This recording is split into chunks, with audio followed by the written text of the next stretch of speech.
Bueno, una vez dado inicio de la sesión, vamos a hablar sobre el siguiente tema, que el siguiente tema es transferencia de fármacos.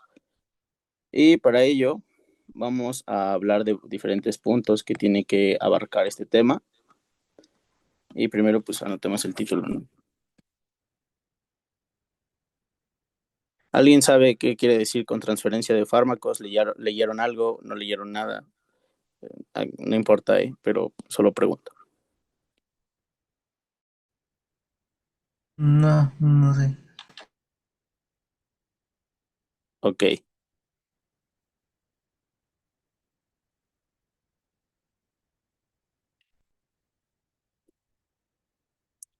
Bueno, pues cuando hablamos de la transferencia de fármacos, lo que quiere decir es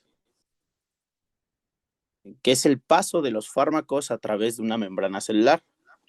Nosotros en histología abarcamos la parte de la membrana celular, que tiene una parte externa, una parte interna, que tiene proteínas, tanto transcelulares, extracelulares, tiene carbohidratos, tiene lípidos en la parte interna, que es la parte apolar, que esta no se relaciona o no tiene relación con el agua porque es hidrofóbica, pero la parte superficial de las proteínas o de donde está los fosfolípidos es la parte hidrofílica, la que sí interactúa con el agua.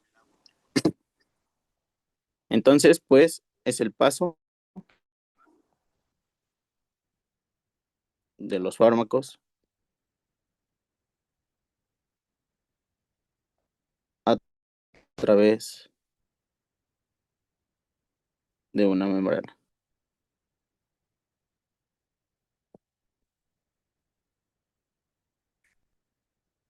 justamente celular.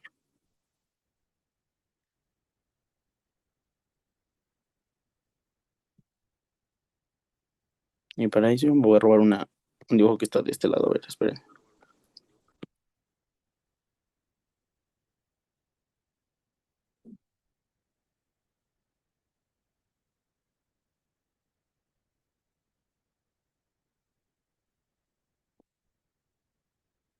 Bueno, esta sería nuestra membrana celular, ¿no? Y como les dije hace rato, está compuesta por fosfolípidos, que serían esta parte de aquí, las cabecitas, y la parte de los ácidos grasos, que es la parte interna. También vamos a tener proteínas transportadoras que van desde la parte extracelular a la intra. Y también proteínas que se encuentran en la parte externa de la membrana y carbohidratos. Y más cosas que tenemos ahí que hemos visto en histología. Aquí no nos va a importar mucho eso, lo que nos interesa es saber cuáles son las partes polares, cuáles son las partes apolares, y esto es porque los fármacos, dependiendo del tipo de fármaco que vamos a ir viendo a lo largo de las clases, pueden atravesar o no pueden atravesar, algunos compiten para entrar dentro bueno, en la parte intracelular y poder distribuirse, que justamente es lo de la farmacocinética, que hablamos sobre los 5 pasos: liberación, absorción, metabolismo y excreción. Sobre todo en la parte de absorción es donde entra la membrana celular. Entonces, para esto, la parte de las cabezas de los fosfolípidos va a ser la parte polares, y la de los apolares van a ser los ácidos grasos que se encuentran dentro. ¿Y por qué creen que es importante diferenciar de la parte polar a la parte apolar?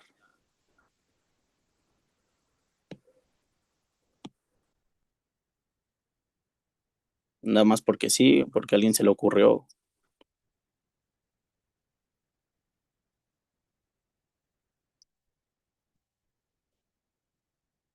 Por las cargas, ok, sí.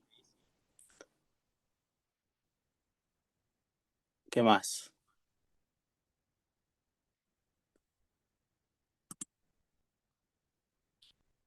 Pues justamente es por la forma del fármaco, que no se difunde y que sí se difunde, o sea, que pasa y no pasa, dependiendo de las cargas que manejen.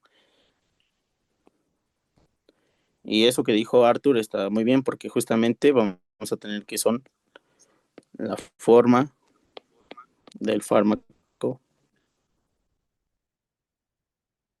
que no difunde. Y si no difunde, lo que vamos a tener es que van a ser polares, o sea, se van a encontrar en la parte externa solamente, no van a pasar a la intracelular, solo van a estar en la extracelular con las proteínas extracelulares, con las partes polares de la membrana celular. Y como lo dijo Arthur, estos van a tener carga.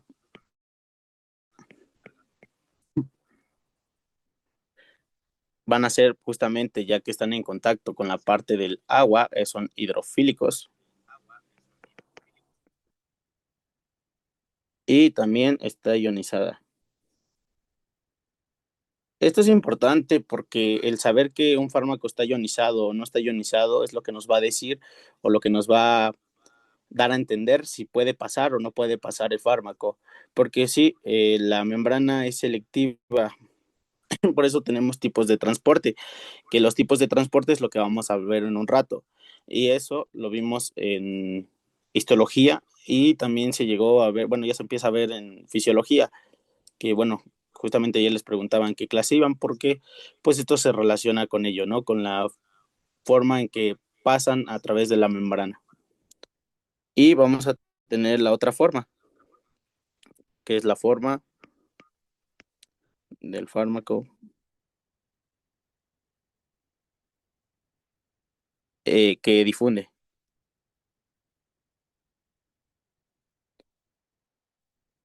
¿Y este qué o qué? Bueno, esta es la parte apolar, no tiene carga, se conoce o se le tiene entendido que es hidrofóbico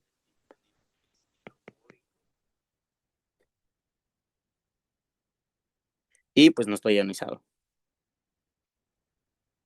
Que ahorita vamos a ver y vamos a hacer una tablita que nos va a revolver bastante, ya que justamente hay que entender en qué medio tiene que estar el fármaco y qué tipo de fármaco debe ser, si es ácido o base, en qué medio se vuelve no ionizado, que en qué medio se vuelve ionizado. Es importante porque justamente de eso preguntan solo una pregunta, o al menos eso vino el año pasado y este año, solo una pregunta de eso. Y es bastante sencillo, ahorita va a quedar más claro. La parte ionizada o también conocida como liposoluble.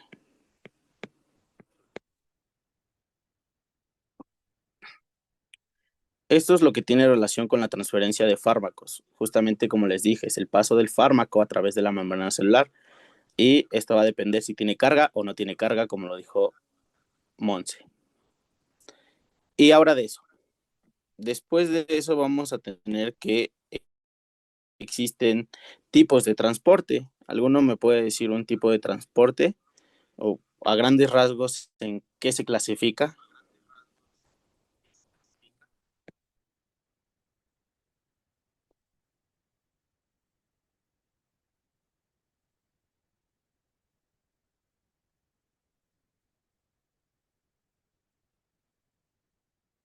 En pasivo y en activo.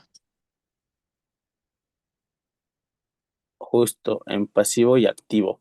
Pero ese es la clasificación de los transcelulares, porque todavía hay unos paracelulares. O por el tamaño. Bueno, sí, puede ser por el tamaño, pero más que por el tamaño, no, porque tienden a ser muy selectivos a qué dejan pasar, qué no dejan pasar, que la competencia justamente que les digo de los fármacos, y no sé, tomas un antibiótico y después tomas un otro medicamento que es para la glucosa o para la hipertensión, pues justamente van a estar en tu organismo, pero van a competir porque van a tener transportadores similares para entrar dentro de la célula y vamos a ver cuál es más afín. Ahorita voy a explicar un poco de eso. Entonces, sí, pasiva, el que no requiere energía, justo, el que no requiere ATP. Entonces, eso va a depender mucho de los tipos, ¿no? Y estos, les digo, se dividen en dos grandes, que son los paracelulares y los transcelulares. Y los que ustedes mencionaron justamente en el chat son los transcelulares, los que se dividen en pasivo y activo. Estos de aquí.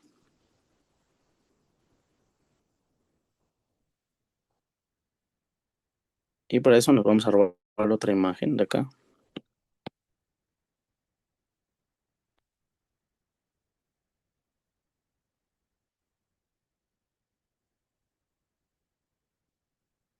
Y aquí vamos a tener como la diferencia, ¿no?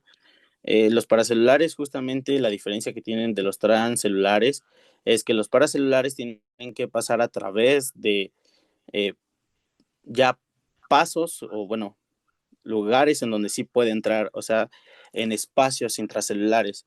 Digamos que tenemos aquí la parte roja y esta roja son enterocitos. Los enterocitos se unen a través de uniones gap. En esas uniones gap es donde van a entrar justamente las moléculas que quieran entrar por esa parte. Entonces cruzan los espacios intracelulares. Entonces eso hay que anotarlo, porque esa es la diferencia de los paracelulares de los transcelulares.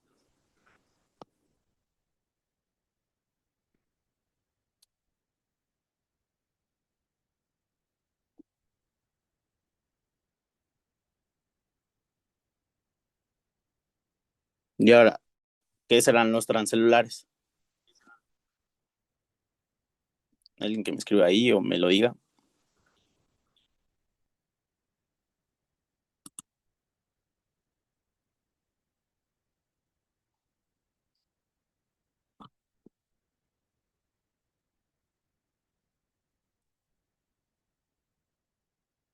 Bueno, mientras lo escriben o si no lo quieren escribir, yo lo digo.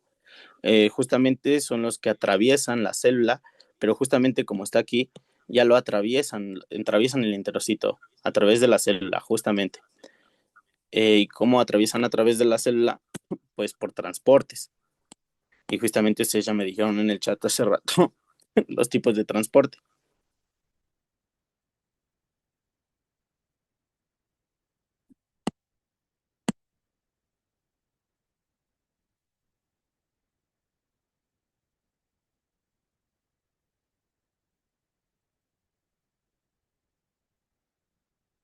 De esto, ¿cómo se los pueden preguntar? O si tienen duda de, ok, esto es fisiología, ¿qué tiene que ver con farma? Bueno, más que nada, con una relación de algún tipo de transporte, porque justamente los fármacos van a tener tipos de transporte, si es activo, si es secundario, si es pasivo, si es por difusión simple, por difusión facilitada, si es este transporte secundario, si es primario. Van a tener ejemplos de transportes que tenemos en nuestro cuerpo y son transportes que van a dejar el paso de los fármacos hacia la parte intracelular. Y es como nos las pueden preguntar, ¿no? ¿Cuál es un ejemplo de transporte pasivo? ¿Cuál es un ejemplo de transporte activo, primario? Y todo eso.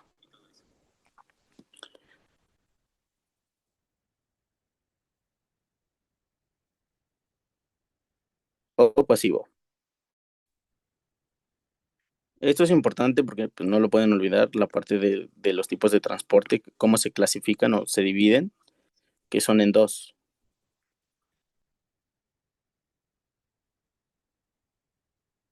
Y ahora, si yo les dije que se dividen en dos, pues vamos a tener una subclasificación de los transportes transcelulares, que es el activo y el pasivo. Y para ello primero vamos a hablar de pasivo, que es un poco más sencillo y es el que creo que todos recordamos de histología, o eso espero.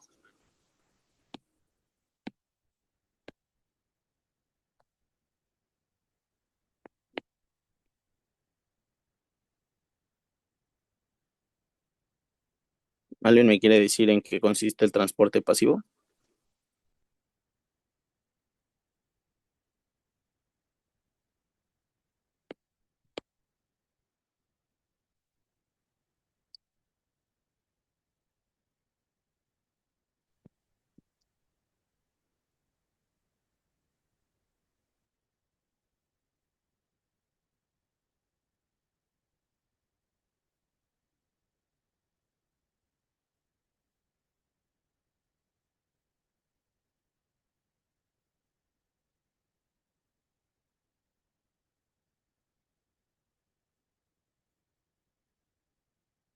Que va a favor del gradiente y por eso no necesita ATP. que no requiere energía. Ok, sí. Justamente este no usa energía, o sea, no requiere ATP, que es la moneda energética, que justamente la vimos mucho en bioquímica, ya que este va a favor del gradiente de concentración y simplemente puede pasar de dos formas, de una forma facilitada y de una forma eh, de difusión simple. La difusión simple es como un ejemplo. Ustedes llegan a su casa y pasan por su cuarto y a su cuarto pues ustedes entran y no piden permiso. Si en cambio van a la casa de alguien más o sí, y tienen que tocar, ¿no? Para que les abran o avisar de que ya están afuera y para que les den chance de entrar porque ustedes no tienen esa llave para poder entrar como si fuera su hogar. Y esa sería facilitada porque ya se ocupa un transportador, pero sigue sin necesitar energía. O sea, ustedes no hacen el esfuerzo de abrir la puerta cuando es facilitada. Entonces, vamos a hablar sobre justamente la difusión simple.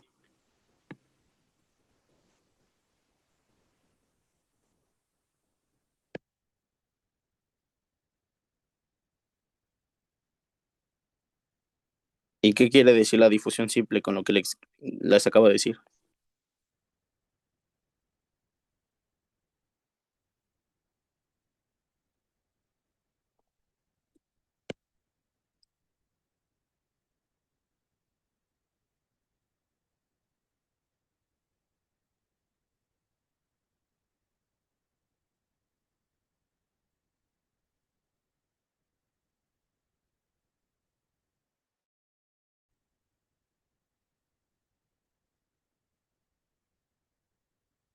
Bueno, en pocas palabras, lo que quiere decir es que no requiere transportadores, por lo que no se va a saturar. O sea, nosotros vamos a tener muchas moléculas que fueron liberadas por el fármaco y van a estar en la parte extracelular. Nosotros no vamos a necesitar transportadores, los cuales, si no hay, simplemente pasan, atraviesan a través de la célula y no llegan a saturar el sitio donde están atravesando. O sea que el fármaco simplemente pasa. O cualquier sustancia, molécula que quiera pasar, ¿no?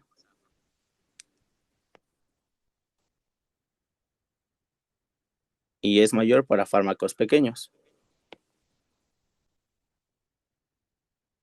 Entre más chiquita esté la molécula, más fácil puede pasar a través de la célula.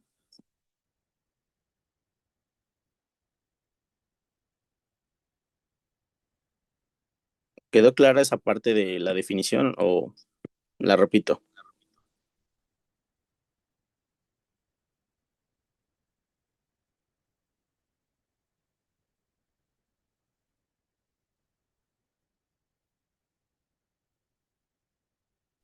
Quedó claro. Ok, gracias. Y es como esto, tenemos, bueno, lo interesante de esto es que el transporte pasivo se va a beneficiar ya que no necesita tanto ATP y va a favor del gradiente de concentración. Entonces, digamos que en la parte extracelular vamos a tener ciertas moléculas de algún fármaco. Vamos a tener bastante, lo cual va a hacer que nosotros, al favorecerse el gradiente de concentración, se vaya hacia donde hay menor concentración de ese fármaco. ¿Y dónde vamos a tener menor concentración de ese fármaco?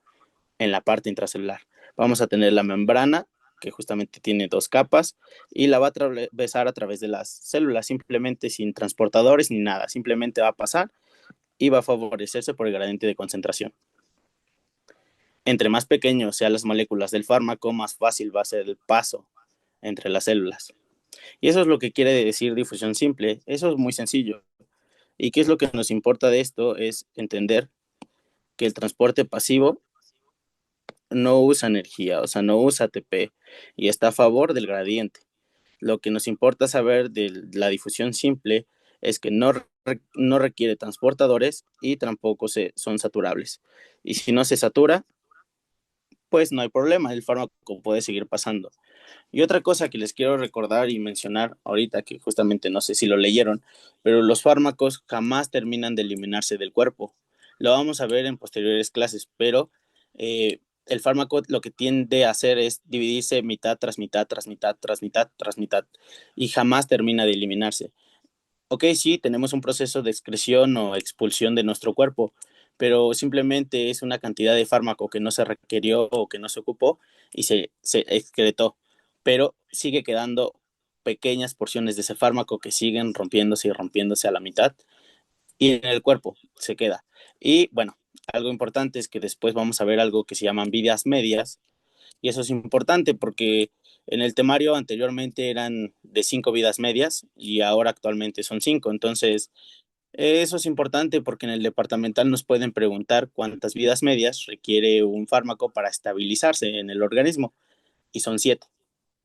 Eh, yo recuerdo que cuando me la preguntaron, yo dije, pues son 5, ¿no? Yo lo leí en el Goodman, pero recuerdo que también en clase me corrigieron y me dijeron, es que son 7, y yo de, entonces, ¿a quién le creo? ¿Al libro o a mi doctor? Y al final le creí al doctor y pues la tuve bien. Y eso es importante del transporte pasivo. Algo importante de saber de estos transportes es algo que se le llama la PK. Y yo sé que ustedes la conocen bastante bien porque bioquímica nos atormentó con eso en primer bloque. ¿Qué es la PK? ¿Alguien me quiere decir o lo quiere escribir?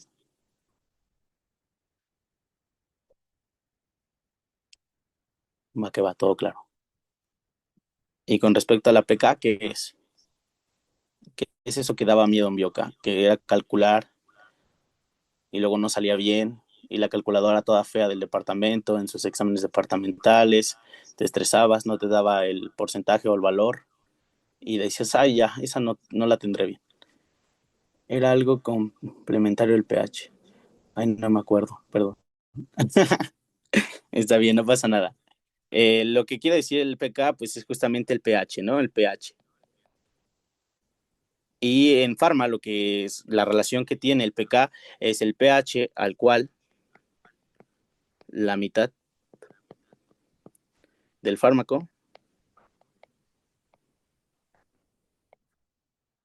está ionizada. Y cuando escuchen ustedes que está ionizada, que llegue a su cabeza el no pasa, entonces, este no pasa. Así quédenselo. Cuando no está ionizado, sí pasa. Y ahorita les voy a explicar eso porque está un poquito confuso. Yo en su momento me confundí y no entendí muy bien qué quería decir eso, pero ahorita lo vemos. Y la otra no. Eh, el PKB era cuando se ioniza por completo, ¿no? Mm, ya no me acuerdo, te mentiría si te digo que sí. Es que eso es de Bioca, pero lo checo y les digo eso. Y la otra no. En este caso, entonces lo que quiere decir es que vamos a tener una mitad ionizada y una mitad no ionizada. Simplemente el fármaco no se va a absorber por completo. Hay otro término que vamos a ver ahorita en liberación, que es biodisponibilidad. Y eso quiere decir que tanta cantidad del fármaco se distribuye en el cuerpo, en los espacios intracelulares, extracelulares, en el plasma y todo eso. Pero posteriormente eso se va a abarcar mejor en otras clases, pero en liberación se va a dar el contexto de eso. Y ahora, en el pK o con respecto al pH vamos a tener medios ácidos y medios básicos. En los medios ácidos se va a favorecer cuando esté unido, a diferencia de cuando esté separado los compuestos, ¿no? Porque para favorecer un compuesto ácido vamos a tener un protón con el ácido, y al unirse pues ya se forma el compuesto ácido. Al estar separado pues no. Entonces para eso vamos a escribir aquí que vamos a aplicar ácidos. Y en los ácidos vamos a tener que el compuesto unido, en este caso el protón unido al ácido, va a tener una reacción que esta reacción es reversible y se puede separar. Se separa el protón del ácido. Y ahora, ¿por qué yo digo esto? Bueno, esto es importante porque justamente cuando está unido el ácido completamente, está en su forma no ionizada, o también como en forma de negativo, ¿no? Y cuando está separado un ácido, está en su forma ionizada. Y es curioso porque los medicamentos les digo que tienen una parte ionizada y otra parte no ionizada. no les voy a decir que la mitad, porque no es exactamente la mitad, pero sí es un gran porcentaje que se encuentra no ionizado o que se encuentra ionizado y no pasa, que en ese caso sería el ionizado el que no podría pasar. Ahora, en los básicos es similar, solo que al revés. Y van a decir como que al revés. Bueno, en las bases vamos a tener que se encuentra separado, es la base más el protón. Igual, esta reacción es reversible, tanto se puede unir como separar. Y bueno, vamos a tenerlo así. Ahora, cuando está separado, esto nos favorece que una base se encuentre separada, porque se va a encontrar en su forma no ionizada. Y pues a diferencia de acá, pues vamos a tener la forma ionizada. Y bueno, ¿esto qué tiene que ver, no? ¿Esto qué tiene que ver con Pharma? ¿Por qué me interesa saber esto? Esto ya me está aburriendo, está muy feo. Bueno, tiene que ver con una tablita que ahorita vamos a hacer, pero hasta ahorita alguna duda con la parte de los transportes que se dividen en dos, después los transcelulares se dividen en activo y pasivo, el pasivo se divide en otros dos, que simplemente hemos hablado de la difusión simple, ahorita vamos a hablar de la difusión facilitada y posteriormente de los activos que se encuentran con primarios y secundarios. ¿Alguna duda de eso? ¿Todo claro? ¿Sí les quedó claro lo de ácidos y bases y eso de la pK? Si no lo repetimos, ¿eh? Pero igual ahorita les voy a dar algo que les va a volar la cabeza porque van a decir, ¿cómo? Es al revés, pero ¿qué tiene que ver y por qué me tiene que importar esto? Y les tiene que importar porque es pregunta departamental lo siguiente que voy a hablar. Va que va, todo bien. Bueno, pues ahora con respecto a los ácidos, para que quede más claro, porque justamente el entender que ionizado, no ionizado, base, no base, que me revuelve, ¿no? Bueno, pues en este caso, cuando es un ácido, vamos a tener con la relación del pH con la pK. El ácido va a tener dos. El pH, cuando es menor a la pK, esto nos quiere decir o nos va a decir que predomina la forma no ionizada.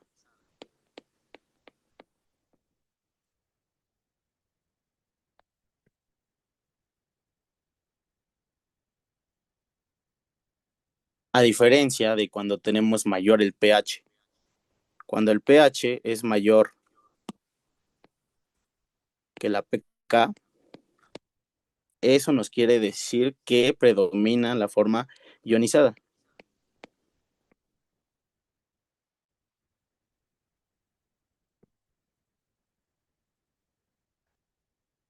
Y bueno, eso que sigue sin entender esta parte. Bueno, haciendo una grafiquita, bueno, no una gráfica, sino una línea, vamos a tenerla. Y digamos un ejemplo, ¿no? Tenemos un fármaco con un pK de 3 o del pK que ustedes quieran, pero que no sea mayor a 6. Un pK de 3. Bueno, cuando tenemos un pK de 3 y si nosotros pasamos, si el pH es mayor al pK, dijimos que predomina la forma ionizada, o sea, la forma que no nos va a servir en un fármaco. No quiere decir que no nos va a servir del todo, simplemente es que va a ser más difícil que pase la membrana y que pueda entrar a la parte intracelular. Eso es lo que nos quiere decir si está ionizado o no está ionizado, si se encuentra positivo o si se encuentra negativo. Si se encuentra negativo es no ionizado y si se encuentra positivo es ionizado. En pocas palabras, eso es lo que nos quiere decir esto y es un choro mareador, yo lo sé, pero es importante saberlo. Entonces, si nuestro pH es mayor, se encuentra ionizado.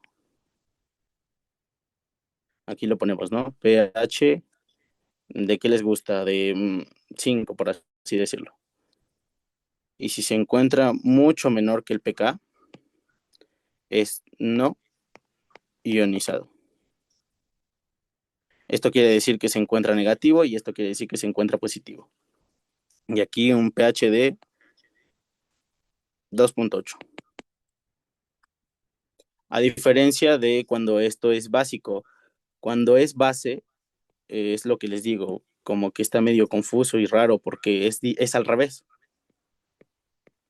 Cuando tenemos una base, lo que vamos a tener es un pH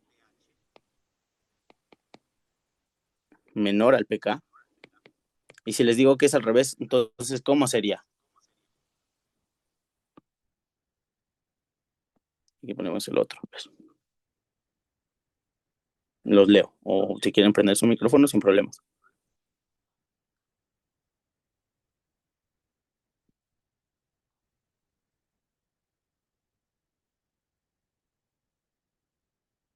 Si no, quién sabe. No entendí ni lo que dijo.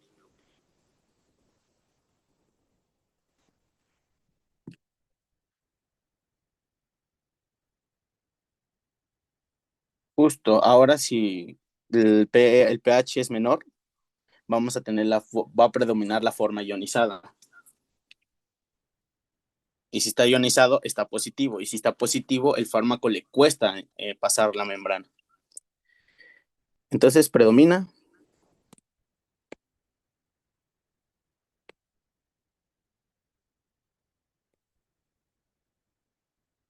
Y en este caso predomina.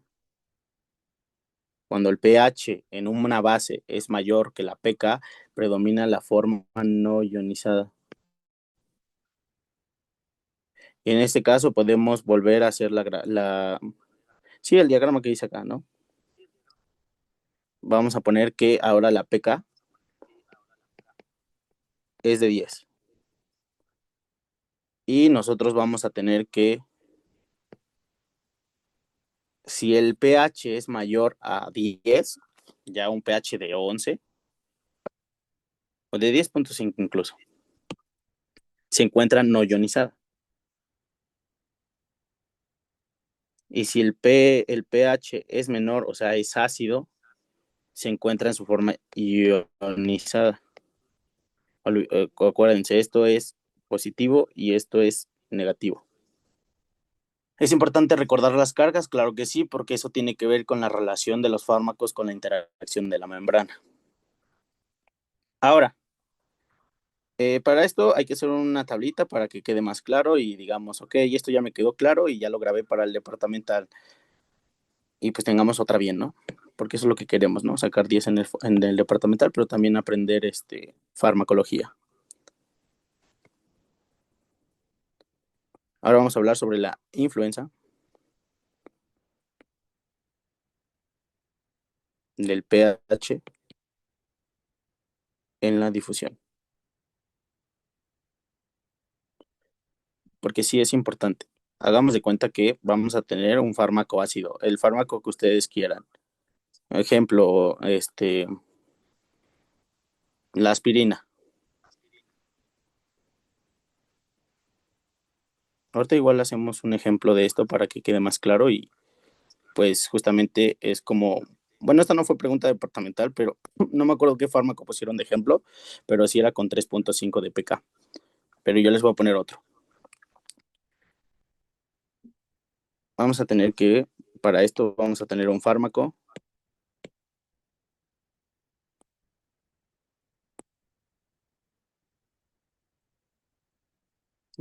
ácido en un medio ácido.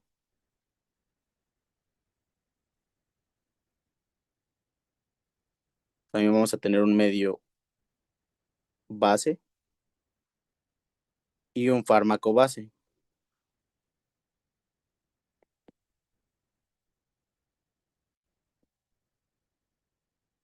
¿Qué diferencia hay entre que es un fármaco ácido, si es un fármaco básico? Bueno, va a diferenciarse en qué medio se encuentre. ¿Por qué? Ejemplo, la orina, ¿qué pH tiene? Ustedes que ya vieron bioquímica y histología también, vienen más frescos que yo. Ok, ácido. ¿Y la sangre?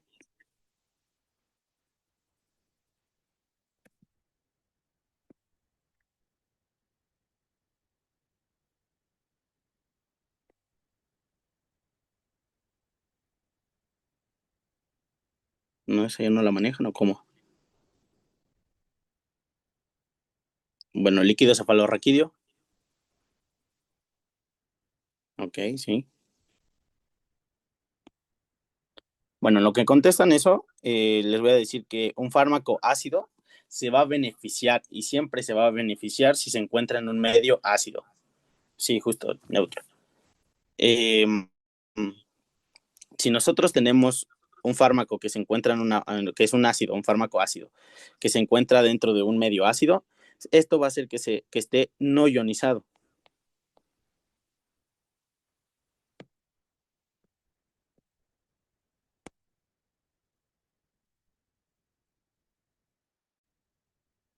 Y como les digo, no ionizado quiere ser con negativo, alcalino.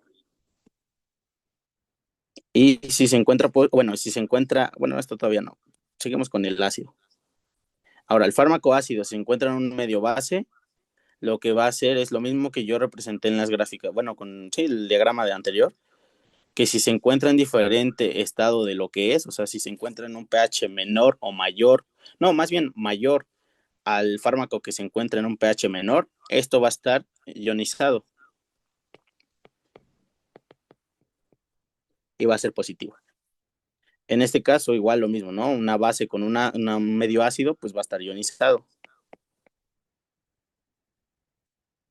Y a diferencia de un medio base con un fármaco base, va a estar no ionizado.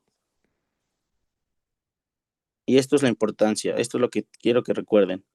Esta tablita sobre todo. De esto nos van a preguntar algunas cosas, sí, bastantes. Creo que 3 preguntas, si no me recuerdo de este tema solamente. Pero está mucho mejor, ¿no? Porque les había dicho que de las definiciones simplemente hay como 2 o 1 pregunta de eso. No es mucho, pero una buena es mejor que nada. Entonces, ¿alguna duda con la parte de la influencia que tiene el pH en la difusión de los fármacos con respecto a los medios, si son alcalinos? Bueno, no, en este caso si es base o si es ácido. Bueno, sí.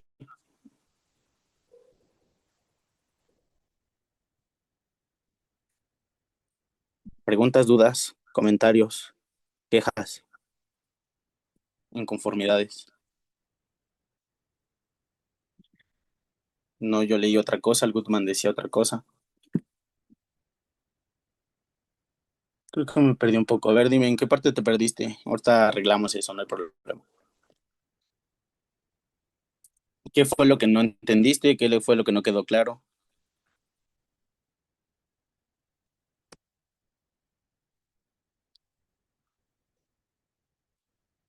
Lo repetimos todo, que por eso no hay problema, ¿eh?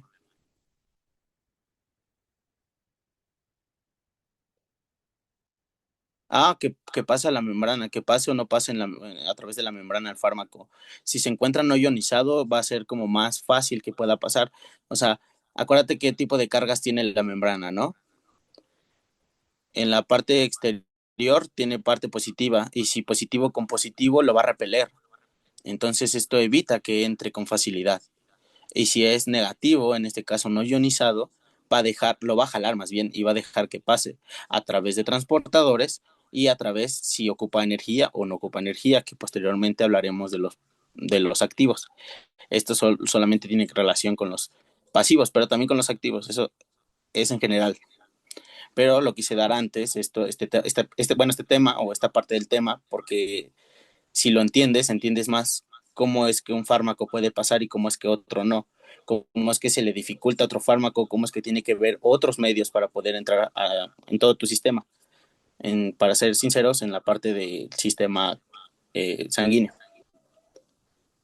¿Sí quedó claro o no? O nadota. Va que va. No, pero en serio, ¿eh? Si no quedó claro, díganme, yo lo repito las veces que sea necesario. Va. Bueno, un ejemplo, ¿no? Vamos a poner un ejemplo acá. Eh, Vamos a tener como ejemplo de fármacos que les gusta. La aspirina, como les dije. No me acuerdo qué fármaco era el que preguntaron, en verdad no me acuerdo, pero sí me acuerdo que el pK que preguntaron era de 3.5.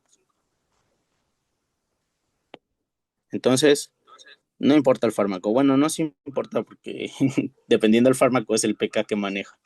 Pero yo voy a poner aspirina. Va a manejar un pK de 3.5.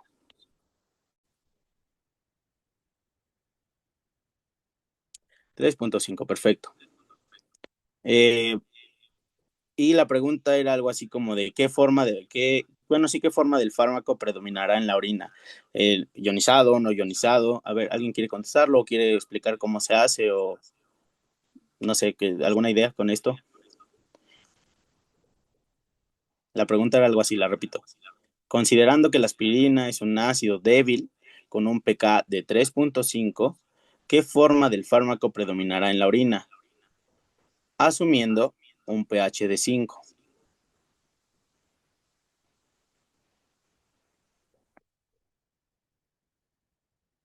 Para empezar, aquí está el 3.5, ¿no? Del pK. Y pues entiendo que si hablamos de un pH de 5 estará como por acá.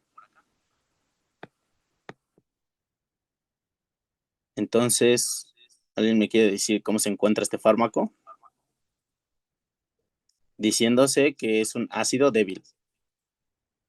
Así que tiene que ver con relación a la parte de las bases.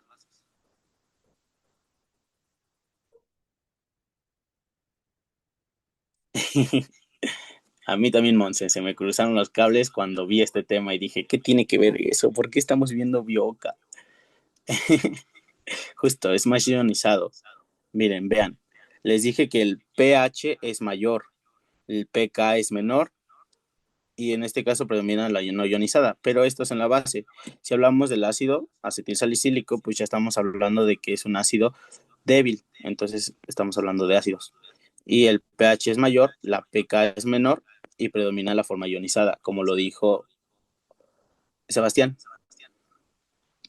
Igual, Monse, sí, es ionizado. Mira, aquí lo ponemos, lo quedamos más claro con esto. La flechita va hacia acá, ¿no? Porque el pH, vamos a poner otro color para que se vea más claro. El pH se encontró acá, pH de 5. Si el ácido acetil salicílico, también conocido como la aspirina, es un ácido débil, quiere decir que estamos hablando de ácidos. Si el pH es mayor que el ácido, o sea, que el pK, eso quiere decir que se encuentra en una forma ionizada.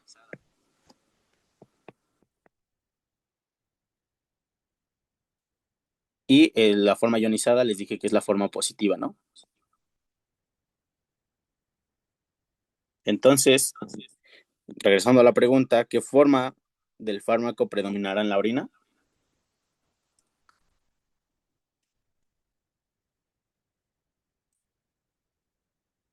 Ahí está la respuesta anotada ya.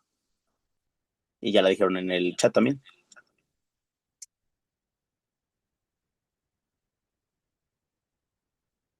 Si no, quién sabe, se me cruzaron los cables.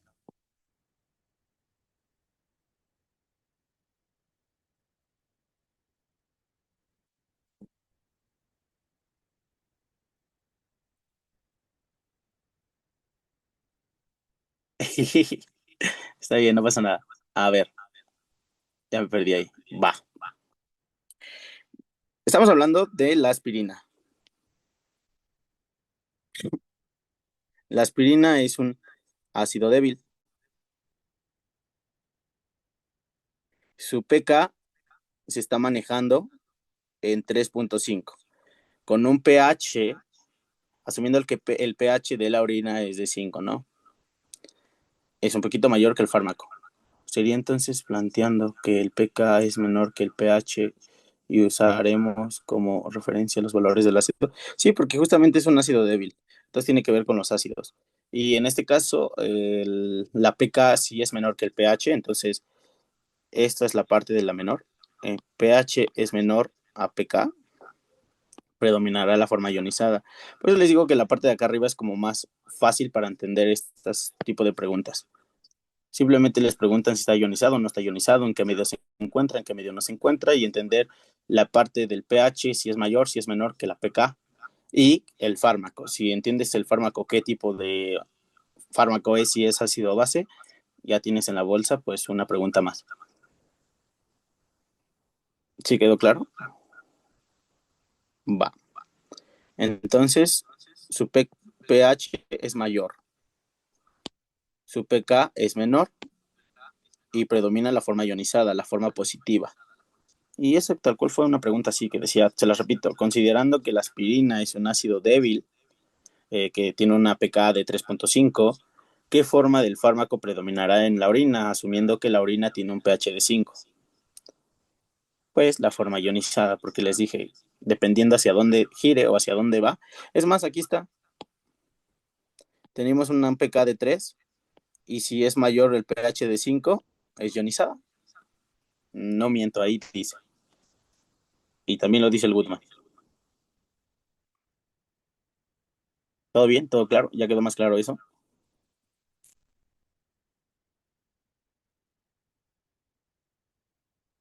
Si no, quién sabe, tal vez.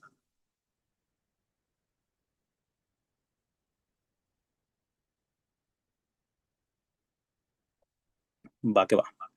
También recuerden que esto simplemente tiene que ver con las cantidades normales de un fármaco suministrados en un paciente, pero cuando yo les dije que si nos pasamos de dosis vamos a tener la parte toxicológica, que es lo que nosotros hablamos ayer.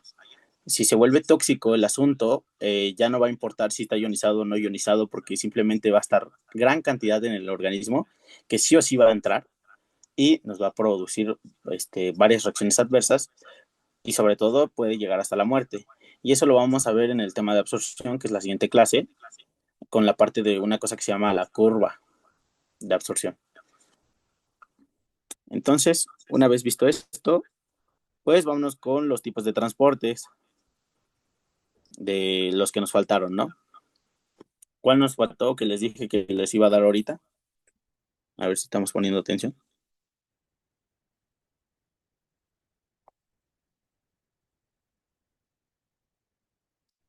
Necesito que me digan, ¿no? Ya los activos, ¿no?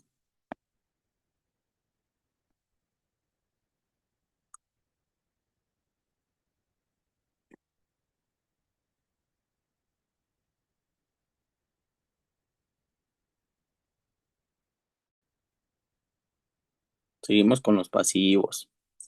Y el siguiente que nos faltó mencionar es el de difusión facilitada. ¿Qué entienden por difusión facilitada?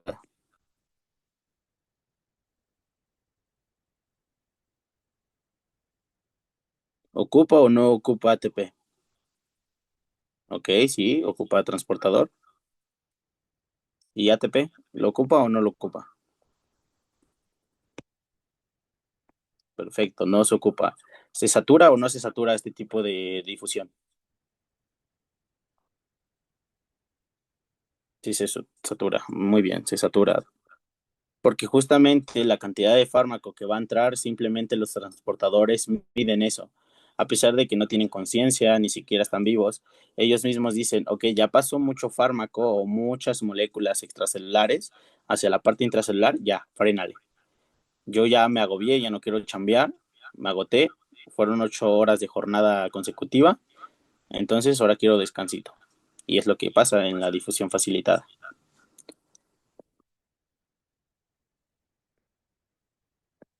Es el paso de las moléculas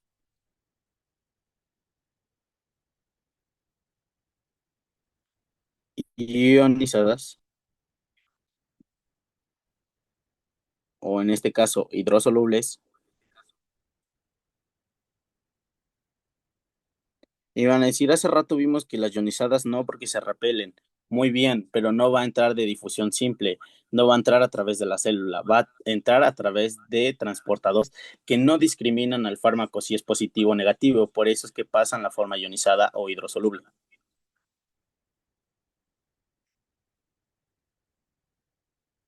Este lo único que pide es que se presente, este no pide boleto.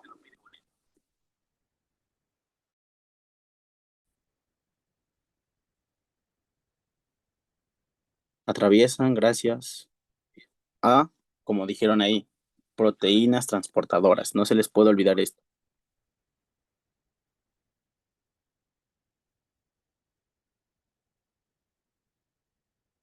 Y esto es lo que nos van a preguntar. ¿Cuál es la diferencia de la facilitada con la simple? Que la facilitada ocupa proteínas transportadoras y se satura. Son saturables, o sea, se cansan de trabajar.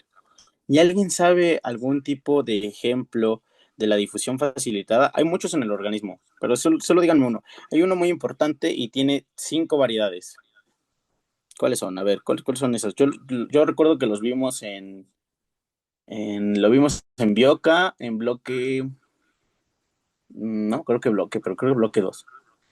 Ándale, los glutes. Entonces son saturables. Y vamos a poner aquí un foquito, o un intento de un foquito, porque esto es importante y no lo pueden olvidar. Son los glutes. Y recordemos, hay el GLUT 1, GLUT 2, GLUT 3, GLUT 4, GLUT 5, ¿no? ¿Alguien quiere mencionar cuáles son los GLUTs y para dónde van? O sea, ¿en dónde se encuentra cada GLUT? Es más, ¿dónde se encuentra el GLUT para el hígado? Bueno, ¿qué GLUT es para el hígado? Iones, sodio y potasio. No del todo, porque justamente ya ocupamos una carga ahí. Y justamente se requiere ATP porque vamos a tener las bombas sodio, potasio, ATPasa o las bombas hidrógeno, potasio, ATPasa y estas requieren energía, o sea, requieren ATP, lo que ya nos hace entender que justamente es un transporte activo, no un pasivo, porque en los pasivos no necesitamos ATP y las bombas esas que mencionas de los iones sí se ocupan ATP. Vale, ¿va que va? Creo que era el 5. No, ¿cómo crees? El 5 no. El 5 se encuentra en fructosa, ¿no? Y en cerebro, y no me acuerdo en qué otra. GLUT 2, ¿será? ¿Segura? Mientras vamos a hablar de o sea, sí los GLUTs. Otra que, es más, díganmelo ustedes, ¿cuáles son los que permiten la entrada del agua? Ya lo dijo.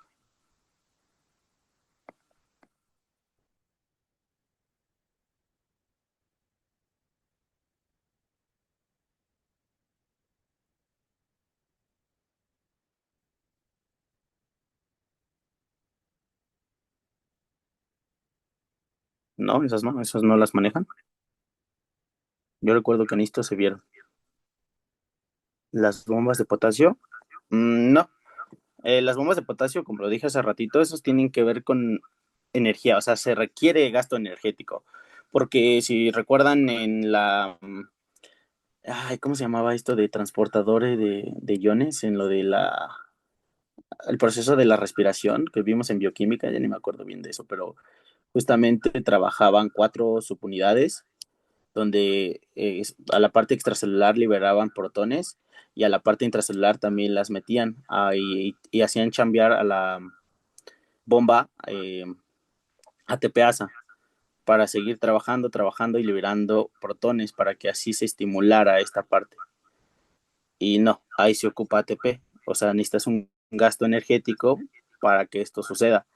En este caso, la difusión facilitada o la difusión simple no requieren ATP, entonces no podrían ser las bombas. ¿Va que va?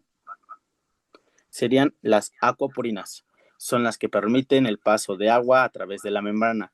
Porque recuerden, la membrana se conforma de la parte de los fosfolípidos que les dije que son polares, que son hidrosolubles y si tienen carga.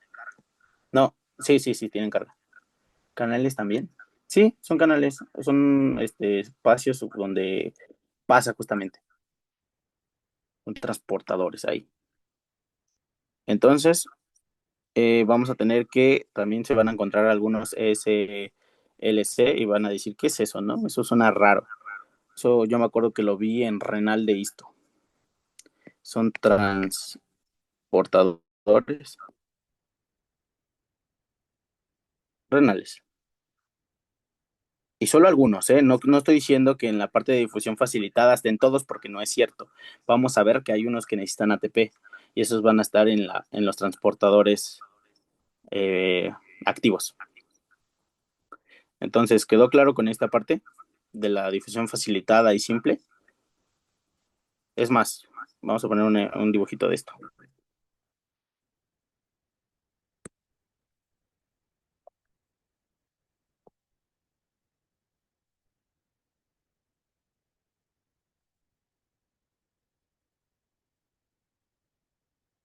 Para que quede más claro y aquí explicado de nuevo, la difusión facilitada sí requiere transportador. Es una proteína transportadora que pasa de la parte extracelular a la parte intracelular. Ya no va a ser a través de la misma membrana, o sea, a través de las células. Va a ser a través de transportadores que van a favorecer igual de la parte del gradiente de, bueno, sí, del gradiente de concentración, de donde hay más a donde hay menos, o sea, de la parte extracelular en este caso a la parte intracelular. Ujú. Si tenemos más acá, van a entrar más acá, porque pues van a favorecer el gradiente. ¿Se pueden saturar? Sí, se pueden saturar. Ejemplos de ellos, pues son estos. Los GLUT, las acuapurinas y algunos SLC, que son los transportadores renales. ¿Va?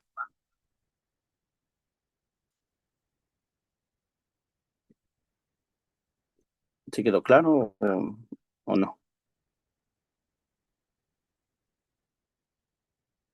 No se preocupen si no quedó claro, ¿eh? Yo también me mareé con eso. Va. Entonces, sigamos con... ¿Qué sigue? A ver, después de esto, ¿qué nos falta? ¿Ya acabamos los pasivos o no? Ahí falta otro. Yo me sé otro.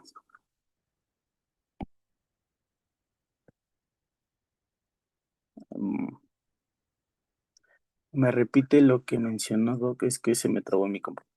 Sí, bueno, nomás les preguntaba de si nos falta otro de transporte pasivo o ya son todos, ya solo son esos dos. O te repito desde mucho atrás. Tú dime desde dónde.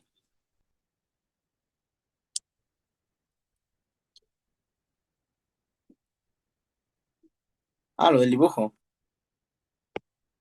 Ah, bueno, lo del dibujo les mencionaba que tenemos la membrana y en la membrana vamos a tener el espacio, bueno, un lugar de la membrana en donde se va a encontrar el transportador, ¿no? Es una proteína que permite el paso de los fármacos. En este caso, estos también se favorecen del gradiente de concentración de donde hay más a donde hay menos. Por eso es que viaja hacia la parte intracelular. Si en la parte extracelular tenemos más, en la intracelular se va a mover. Va a ser saturable, sí, porque justamente ya está ocupando una proteína transportadora, pero no está ocupando ATP. No necesitas la moneda energética que vimos mucho en bioquímica. Y unos ejemplos de eso son los GLUTs del 1 al 5, las ocopurinas y algunas SLC, que son transportadores renales. ¿Va que va? Sí, por nada. Cualquier duda que tengan, comentario, queja, aclaración, lo pueden hacer saber por el chat o si quieren prender el micrófono y decirme, no, estás mal, también es válido, ¿eh? Bueno, ahora vamos con el transporte activo.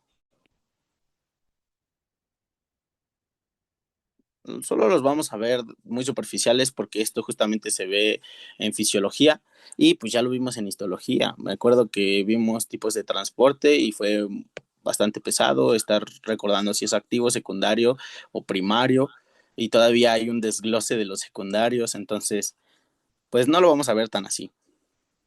Lo que nos importa de esto es de que aquí sí vamos a ocupar ATP, ¿no? Entonces usa, ¿qué energía? Pues química. ¿De dónde? De las reacciones bioquímicas que genera nuestro cuerpo, que es el famosísimo ATP. Y a diferencia del transporte, aquí me faltó activo, sí, porque estamos hablando de transporte, pero transporte qué, ¿no?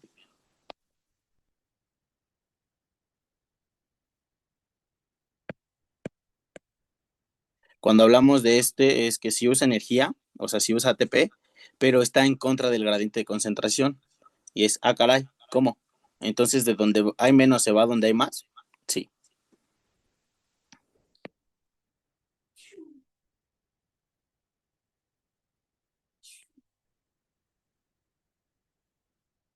Acuérdense que los corchetes quieren decir concentración. Ahora, el transporte activo se divide en dos, muy sencillo, en el primario y el secundario. Solo vamos a abarcar esos dos porque son los más importantes y sobre todo de los primarios.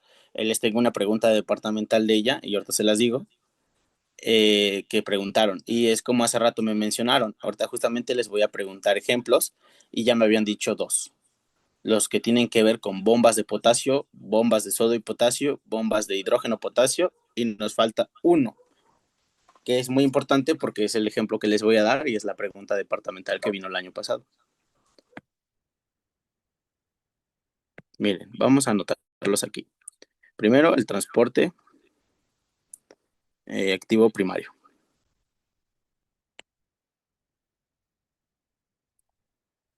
¿Y ese qué o qué? Bueno, vamos a tener tres. Ya me dijeron ustedes en el chat uno, que es la bomba, sodio, potasio, ATPasa. ¿Qué otro conocen? Bueno, yo les dije hace rato uno, lo vuelvo a poner acá. Y ustedes me ayudan con el último. Bueno, si se acuerdan que bueno, no, sí, yo no me acuerdo exactamente de haberlo visto en histología, pero yo sé que por ahí tenía que estar porque en esto, en el ROS vienen muchas cosas de más.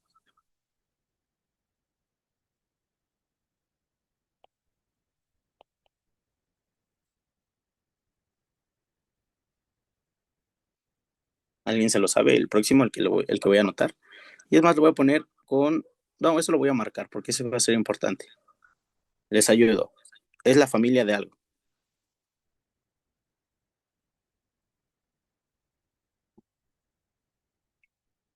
Si no, quién sabe, tal vez me mintieron.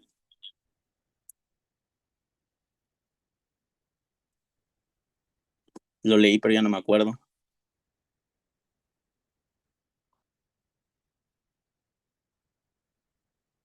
Quién sabe, ándale. Yo también dije eso cuando me lo preguntaron en clase. Porque yo estuve bien, bien feliz ahí participando, ¿no? Ahí estaban diciendo, no, pues a ver, transportes activos. Y yo dije, ya, a ver, yo digo primarios. No, las bombas. Bomba sodio potasio ATPasa, bomba hidrógeno potasio ATPasa, bomba de potasio simplemente ATPasa. Y me dijeron, a ver, dime el otro. Y yo me quedé como, mm, no sé. Y justamente es el importante porque es el que vamos a ver ahorita. Y es el que se le conoce como bomba de flujo. Yo sé que en el ROS venían, así que no me pueden mentir, ¿eh? Es la familia ABC de transportadores.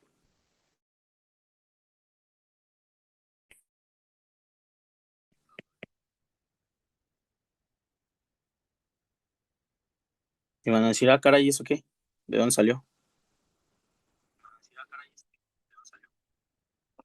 Bueno, hay algo que se le conoce como glucoproteína P. Ok, tiene un nombre más feo que es conocido como ABCB1 o también como MDR1. Y si no mal recuerdo, en el ROS venía como este. Y te quedabas como de, ay, güey, ¿y eso qué? Entonces lo que nos va a importar son estos. Y de acá es que usa ATP y que está en contra del gradiente de concentración. Eso no se les puede olvidar. Y regresando con este, pues es importante conocer de él que, como yo les dije, esto se le conoce como bomba de flujo.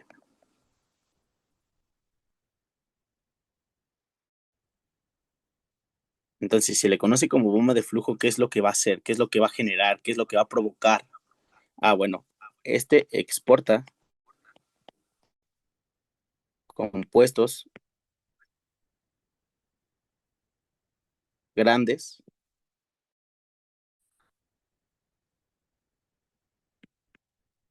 fuera de las células. En pocas palabras, ¿qué me quiere decir esto? Que si el fármaco llevó el proceso que ahorita vamos a ver de liberación, eh, es que se divide en cuatro liberación, pero ahorita lo vamos a hablar. Eh, si su compuesto sigue estando muy grande, La glucoproteína P lo que va a hacer es que no la va a dejar entrar. Le va a decir, ok, sí pasa, pero como está muy grande, no pasa, entonces como, bueno, no me voy a intentar esforzar a hacerte pasar, así que fúchila. Y te saca.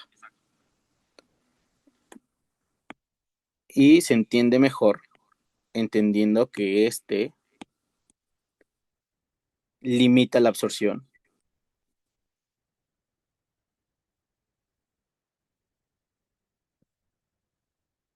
en enterocitos. Porque es más, esto lo podemos hasta combinar con micro. En micro van a ver una bacteria muy padre que es el Helicobacter pylori. Van a ver también otro que es E. coli. Y E. coli se divide en cinco. La enteropatógena, la enteromorrágica, la enteroinvasiva, la uropatógena, y me falta una más. Pero sobre todo la parte de la enteroinvasiva y la enteromorrágica atacan el enterocito, destruyéndolo, o en pocas palabras, matándolo, permitiendo que se meta más la bacteria, y esto puede generar un daño a nivel celular, hemorragias y posteriormente una proliferación de células que quiere reparar la zona, pero al repararse puede proliferar más mal y esto genere cáncer. Por eso es importante que cuidemos con las bacterias porque también son peligrosas. ¿Esto que tenía que ver con esto? Bueno, esto es también con relación al fármaco. Si tenemos el Helicobacter pylori enterohemorrágico o enteroinvasivo, va a dañar en los enterocitos, lo que nos va a limitar aún más la absorción. Si ya bien las glucoproteínas P nos limitaban la entrada del fármaco para ayudar al paciente, más aún si tenemos una bacteria. Y esto es por el paso.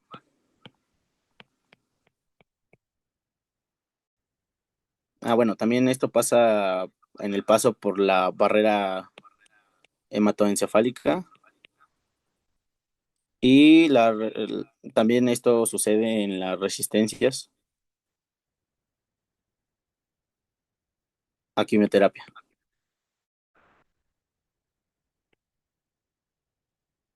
Con ese ejemplo de la bacteria quedó un poquito más claro esta parte de la glucoproteína P.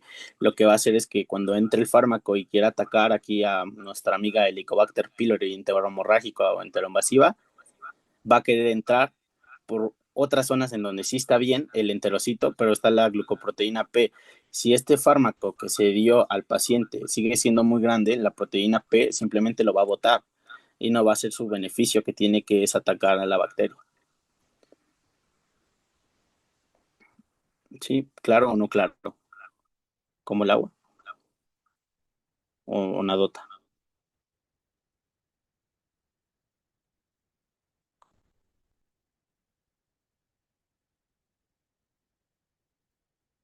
O ya me perdí. Va. Siguiendo con la parte de los secundarios, lo vamos a anotar acá.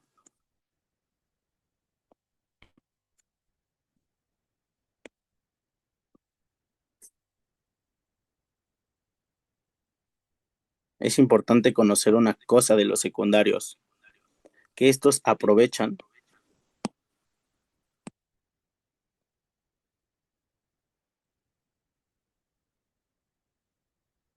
un gradiente químico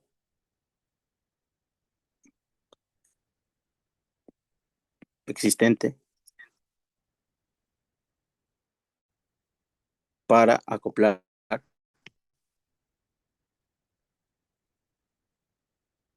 el transporte de otro soluto. ¿A qué quiero darme a entender con otro soluto? Es que los secundarios no son transportes que simplemente digan, ok, yo nomás quiero que entre él.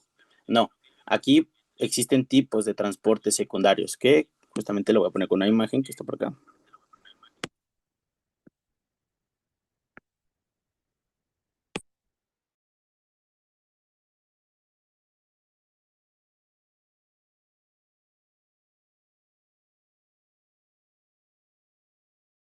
Antiporte y uniporte. Ok, ¿y qué quiere decir eso? que, bueno, el simporte va a permitir el paso de dos moléculas, en este caso dos fármacos. Se tomó un antibiótico y se tomó un antidepresivo. Uno va para la barrera hematoencefálica para atravesarla y llegar al sistema nervioso central, y el otro va hacia los enterocitos a nivel del tracto gastrointestinal para llegar a atacar a donde se encuentra la bacteria. O también puede ser una bacteria que se encuentra a nivel del sistema nervioso central y entre también por la barrera hematoencefálica. Y lo que esté ocupando es un simporte porque ambos fármacos van a entrar. A diferencia de los antiportes, y este es el que voy a marcar, porque quiero que me digan un ejemplo del antiporte. Hace rato lo mencioné y lo dijeron en el chat también.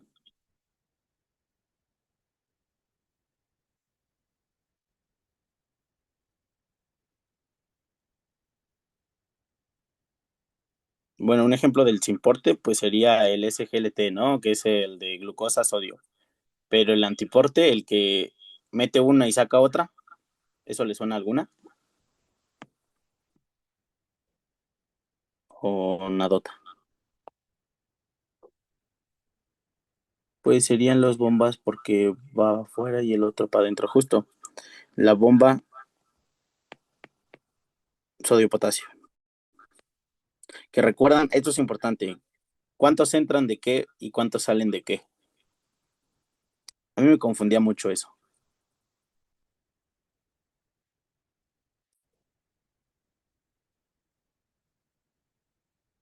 Venga, venga.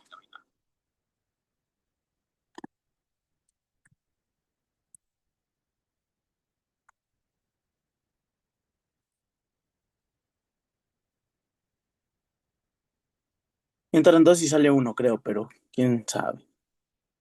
Ándale, van. No, Sebastián. Entran, salen tres de sodio y entran dos de potasio. Sí, justo. Bueno, en este caso entran dos de potasio y salen tres de sodio. Y este es un antiporte. Y en un importe es el que simplemente entra una molécula nada más, se mete y ya. Sí, estás bien, Monse.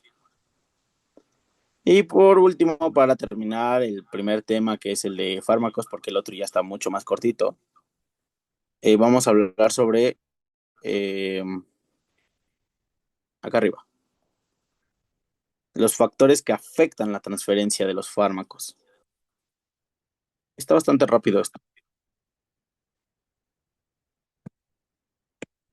¿Alguien tiene noción o sabe qué puede afectar?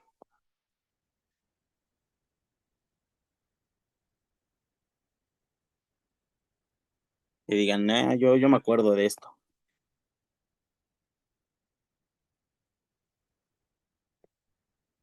Por cierto, en las dos que les pueden ayudar a repasar si no quieren leer el libro, porque también los libros ya están, pero les anexé muchos, muchos archivos que les puede ayudar a estudiar. Les puse de bloque uno, bloque 2 y bloque 3.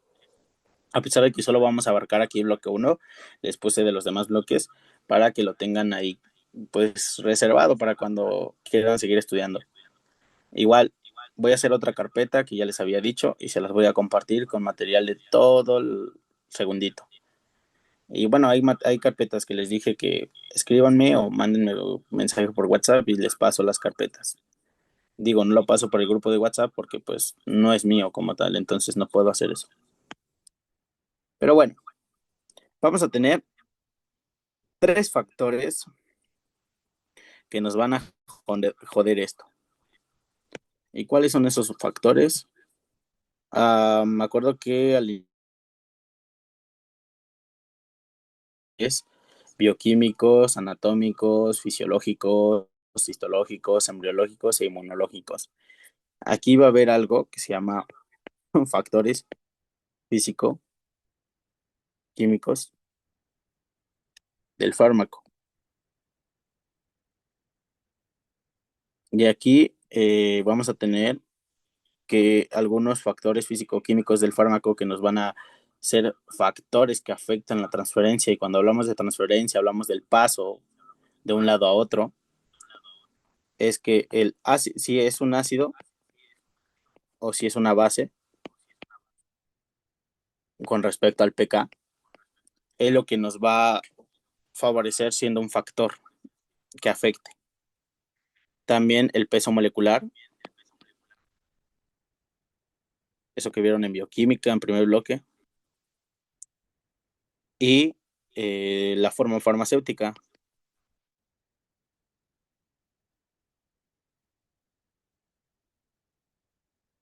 Y van a decir, ah, caray, ¿cómo que la forma farmacéutica? ¿Eso qué tiene que ver? Ah, bueno, dependiendo del tipo de pastilla que van a consumir. No sé, ejemplo, la carbamazepina, que es un fármaco que su forma farmacéutica es simplemente una pastillita color blanca que nosotros la podemos romper y se vuelve polvo, a diferencia de otras que son pastillitas que las recubre como un plastiquito y dentro está como el polvito. Hay otros que son como simplemente está por afuera el fármaco, bueno, el excipiente es un plastiquito blandito y por dentro trae líquido. Entonces ese tipo de formas farmacéuticas son los que nos van a afectar en que se degrade más rápido o no se degrade más rápido el excipiente para liberar el fármaco. Por eso es que la forma farmacéutica es un factor que afecta físico-químico. Y esos serían todos de la primera. Vamos a tener el segundo. Y el segundo, ¿qué creen? Es algo que yo mencioné el primer día. Son anatofisiológicos. Ah, caray, ¿esos cuáles son? Ah, bueno, vamos a tener que entre mayor superficie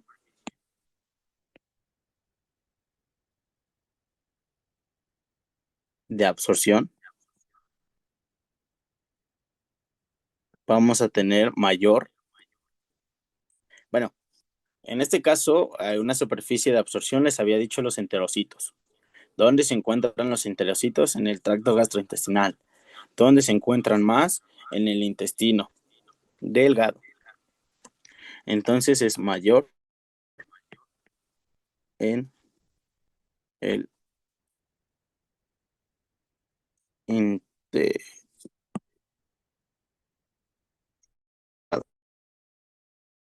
¿Qué creen que sea mayor la superficie de absorción, el intestino delgado? ¿Por qué?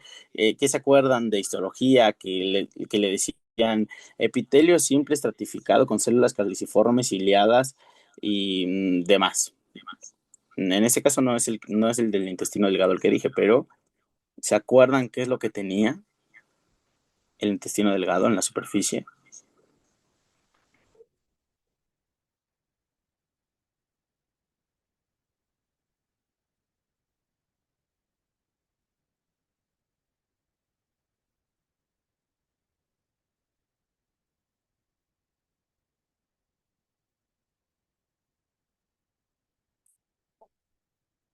Cilios y, y pliegues. Ok, no son cilios, pero por ahí vas. Porque los cilios, acuérdense, son esto, bueno, estoy hablando del intestino delgado, o sea, no quiere decir que no tenga cilios. La cuestión aquí es que tiene menos cilios, porque acuérdense que los cilios que hacían en histología, estos son los que mueven. Entonces, ¿dónde se encuentra más? ¿Dónde tiene que haber un movimiento más a nivel de los intestinos? En el intestino grueso. Las heces fecales se tienen que mover a través de cilios. Igual en el oído, los cilios son los que se mueven para entrar el sonido también. ¿Dónde tenemos más cilios? En las trompas de falopio o intrauterinas. Eh, ok, eran vellosidades. Ok, sí eran vellosidades, pero también dependía de largo o qué tan largo estaba, qué tan largo no estaba, porque si estaba más largo absorbía menos, si estaba menos largo absorbía más. Entonces, en este caso, el intestino delgado lo que tiene es que tiene microvellosidades y eso es lo que nos favorece.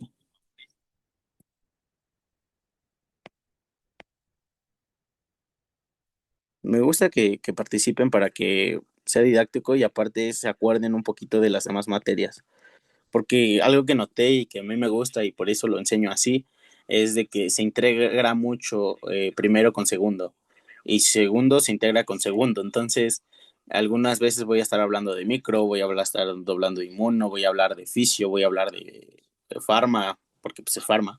Voy a hablar de anato, voy a hablar, así de anato no, pero sí. Voy a hablar de histo, de bioca y muy poquito de embrio, pero ahí está también. Y en esto hay otros factores que también nos benefician. ¿Qué creen?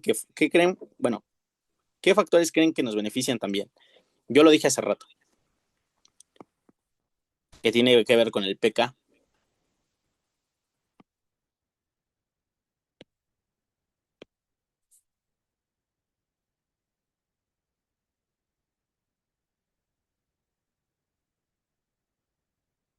el pH, en efecto, Monse. El pH del medio.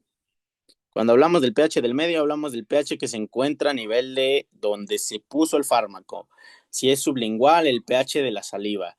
Si hablamos del estómago, hablamos de un pH ácido con los jugos gástricos. Si hablamos que este era una pastilla efervescente, entonces simplemente es la saliva de la parte de la boca. También si hablamos de un supositorio, hablamos de el pH del recto. Entonces, dependiendo del pH es que se beneficia o no. Puede ser beneficioso y puede ser maleficioso, o sea, puede ser un factor que nos afecte la transferencia. Ok, muy bien. Y también otro que yo les voy a decir, irrigación de tejidos. En este caso, la irrigación de tejidos, vamos a tener más en el corazón, pero aún más en intestino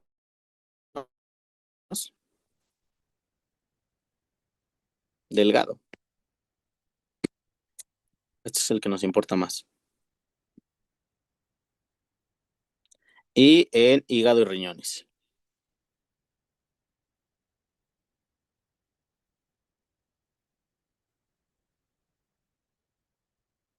Ahora, para que esto no quede burdo y me digan, no, no entendí nada.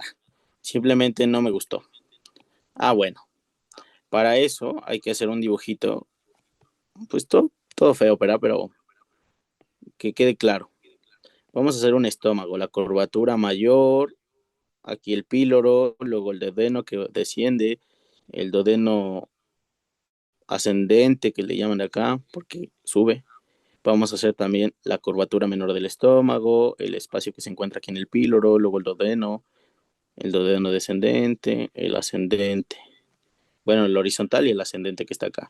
Después este baja por el, si, no, si se acuerdan del, lo vuelve ascendente, algo que se llama ligamento de Treitz. Bueno, sí es más anato, ¿no? Eso que nos importa, pero pues está padre. Y bueno, ya, tenemos eso. Nosotros tomamos una pastilla. La pastilla está aquí. Es redonda, es blanca, pero en este caso lo voy a hacer de color para que sea más bonito. Y llega por el esófago, bueno, pasa por la boca, después se baja por el esófago, del esófago viaja al estómago. Y en el estómago lo que va a pasar es que como tenemos jugos gástricos que tienen un pH muy bajo, o sea, siendo ácido, lo que le va a pasar al fármaco o a la pastilla es que se va,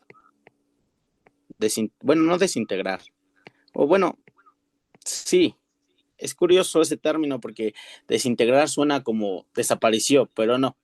Ahorita en liberación van a ver que ese término está un poquito errado en farmacología, pero pues sí se separa, ¿no? Ya, se separó, hizo cambios en él.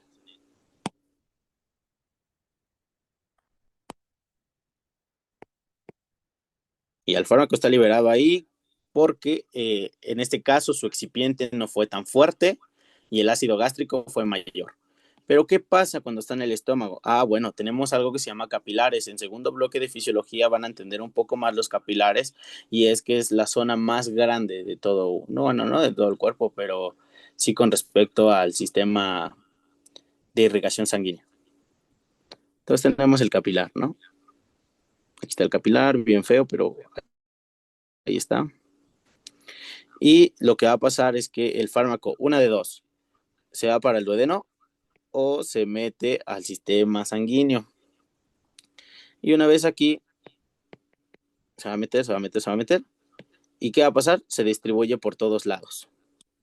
Viaja por todos lados y donde está el daño o donde quiera llegar el fármaco, va a llegar hasta allá. O también se puede meter al duodeno. Y recuerden, el duodeno también tiene su forma, bueno, su parte de absorción, pero más que absorción, de metabolización por los jugos pancreáticos y la bilis. Justamente esto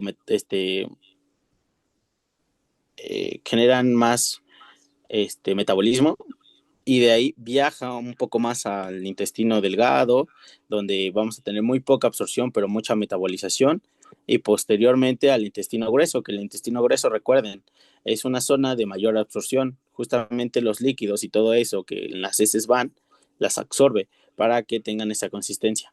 Entonces en el intestino grueso es donde vamos a tener mayor absorción y ahí es donde vamos a recapturar todo aquello fármaco que se eliminó sin querer queriendo, pero pues que sí se ocupa y es cuando dice, ok, esto me sirve, me lo llevo. Y también recuerden, todo el tracto gastrointestinal es el más irrigado de todo el cuerpo. Por eso que los capilares se actúan mucho y ayudan a la dispersión del fármaco. Y eso es lo que quiere decir en la parte de la superficie de absorción, porque en pocas palabras, aquí en la curvatura mayor tenemos enterocitos. Esos enterocitos tienen microvellosidades. Eso ayuda a que absorba y pase hacia el capilar y sea más sencillo de absorber el fármaco y distribuirse. Mejor, más claro con ese dibujo o nadota.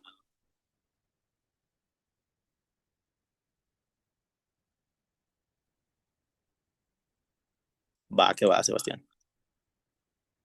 Y ya, nos falta una cosa más de este tema, que es justamente otros. Chinga, ¿cómo que otros? Bueno, cuando hablamos de otros, son otros factores que perjudican. En este caso, vamos a tener algo que yo les dije y se van a acordar porque en la clase anterior lo vimos, que es la farmacogenética.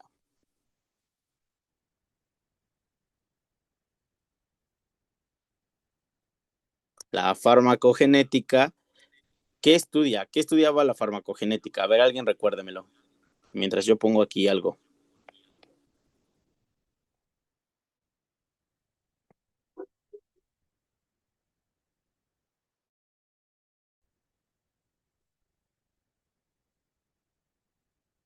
A ver, los leo, los leo. O quiere prender el micrófono, también es válido.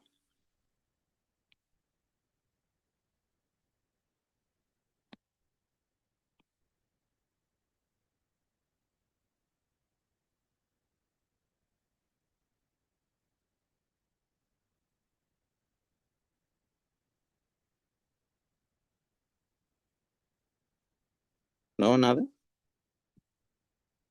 Mm, a reacciones farmacogen, uno a uno, estudia los genes. Sí, tienen relación los dos, tienen razón los dos, o sea, están bien. Pero recuerden que justamente la farmacogenética estudia el fármaco con un gen individual de una persona. Entonces, aquí se ve lo de los polimorfismos en los transportadores. ¿A qué me refiero con polimorfismos? Como el ejemplo de ayer, un asiático no va a tener el mismo transportador que yo tengo como mexicano, porque los genes son diferentes. Puede haber alteraciones diferentes que no precisamente son patologías, simplemente son cambios distintos que se pueden generar por los genes y por la diversidad. Entonces, justamente lo que estudia es la relación fármaco con un gen en un individuo. Estudian el DNA. Muy bien. Y ahora, por último, son las interacciones farmacológicas. ¿Y a qué me refiero con interacciones farmacológicas? Es lo que les dije cuando competía un fármaco.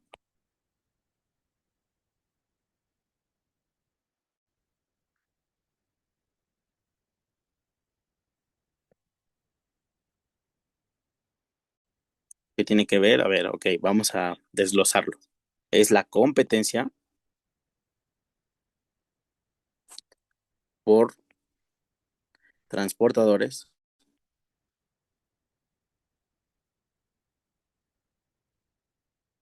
u modulación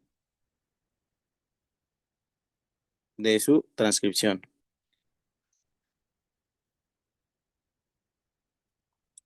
En este caso voy a hacer un dibujo muy chiquito aquí, muy rápido.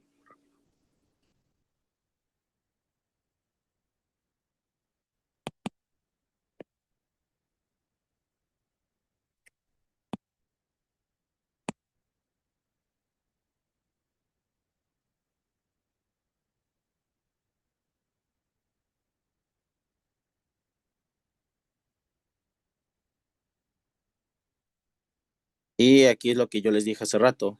Vamos a tener la competencia de dos fármacos. El fármaco morado con el fármaco amarillo. ¿Cuál entrará? No pueden entrar los dos porque hay interacciones farmacológicas. Yo me chingué una carbamazepina porque me encontraba con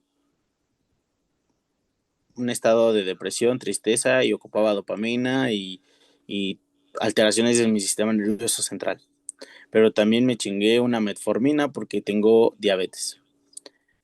Ok, ambos van a interaccionar, ambos van a estar en el organismo, pero van a ocupar algunas veces un mismo transportador. Pero aquí se va a ver quién es más afín. No quiere decir que uno se va a quedar para siempre afuera. No, eso quiere decir que uno va a entrar primero y el otro después. Y aquí se estudia quién es más afín. Y es cuando les dije la afinidad. Que les dije cómo se mide la afinidad. Hay una gráfica que están algo así estas cosas.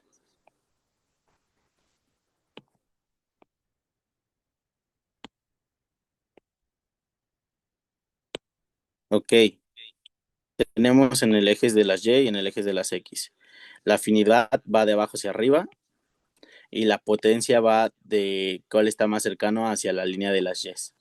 Entonces, ¿cuál tiene más eficacia? El azul. ¿Cuál tiene menos eficacia? La verde. ¿Cuál está con más potencia? La roja. ¿Cuál es la de menos potencia? La azul. A pesar de que tiene mayor eficacia, tiene menor, bueno, eficiencia, tiene menor potencia. Entonces ahí vamos a medir qué fármaco es más adecuado para nuestro paciente, porque ok, puede ser que el primer fármaco sea muy eficaz y aparte sea muy potente, pero le genere muchas reacciones adversas al paciente. Todo esto se analiza y se entiende después, vamos a verlo más a detalle, pero es una forma de entender qué fármaco se le receta a un paciente. No precisamente solo con esto, es con otros muchos más factores. Hay algo que se llama farmacometría, que es lo que van a ver en tercer bloque. Aquí también se vio como nomás la definición. Pero bueno, eso no es lo importante que les quería decir, sino es que el fármaco morado con el amarillo compiten y cual sea más afín es el que va a entrar, posteriormente entrará el otro. Y esto es un factor que afecta la transferencia de fármacos. Y este fue el tema de transferencia de fármacos. ¿Alguna duda con eso al respecto?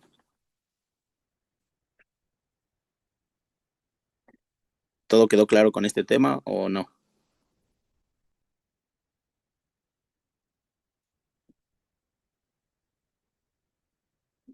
Va. Y pues vámonos con el siguiente tema que está mucho más cortito. Antes de seguir, ¿le quieren descanso o le seguimos?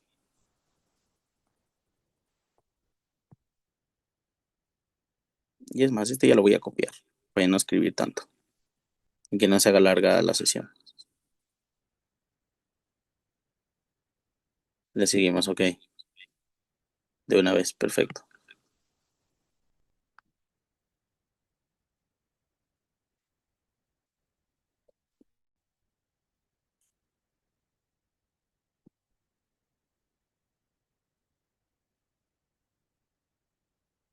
Bueno, vamos con el tema de liberación. Y bueno, ¿qué es la liberación? La liberación es un proceso bioquímico en el organismo cuando entra un agente extraño, en este caso el fármaco, porque no es del cuerpo, va a entrar, va a pasar por las enzimas salivales, por justamente las enzimas que se encuentran en el esófago, las que se encuentran en el estómago, hasta deshacer todo esto que es el excipiente. El excipiente es una estructura que le da forma y diseño al fármaco, no tiene ningún principio activo. Ok, sí almacena un principio activo, pero en sí el excipiente no es un principio activo. Simplemente es una cápsula, digamos el techo que los protege del sol.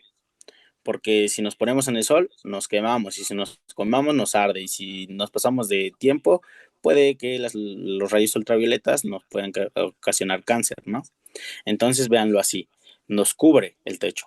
Al principio activo lo cubre el excipiente. ¿Y para qué lo cubre? Lo cubre para que pueda llegar hasta el sitio de acción donde debe actuar. En este caso, dijimos que en el estómago con los enterocitos. Bueno, la liberación se divide en 4 pasos.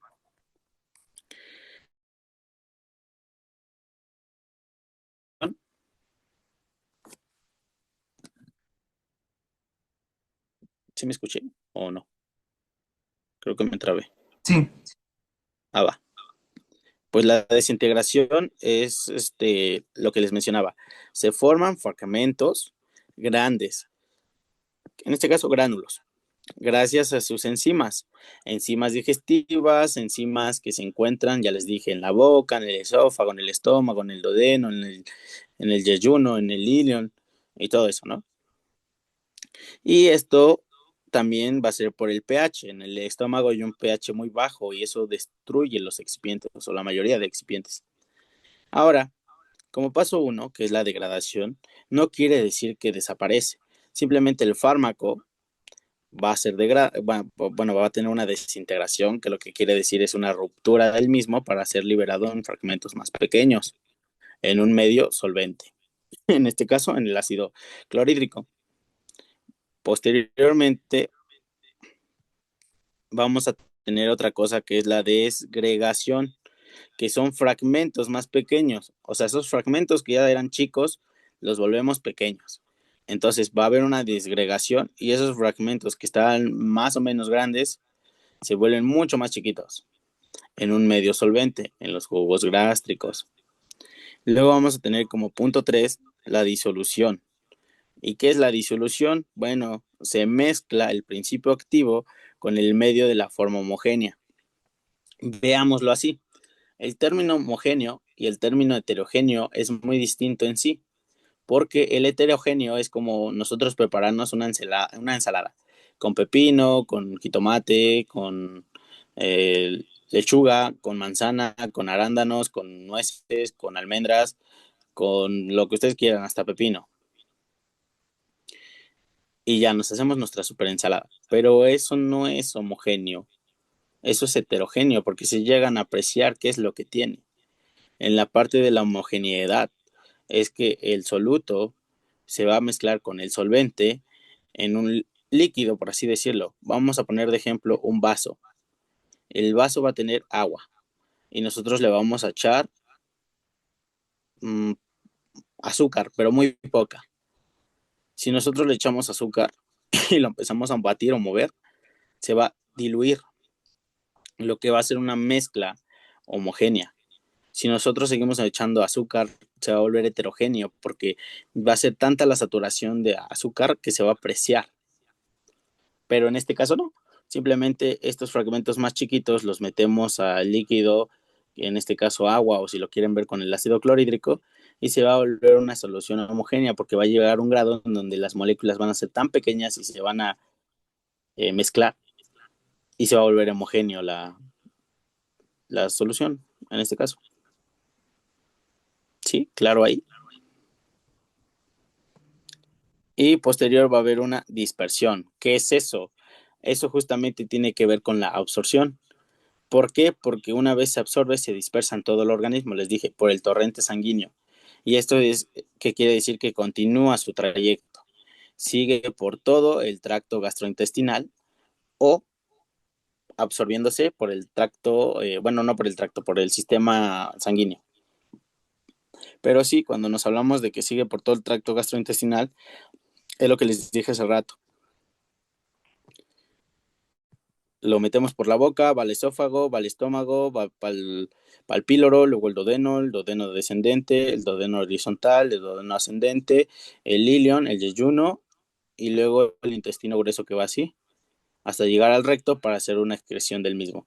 Pero esto viaja por todo el tracto gastrointestinal, donde se va a absorber poco a poco hasta llegar hasta el recto y ser expulsado lo que no se ocupó.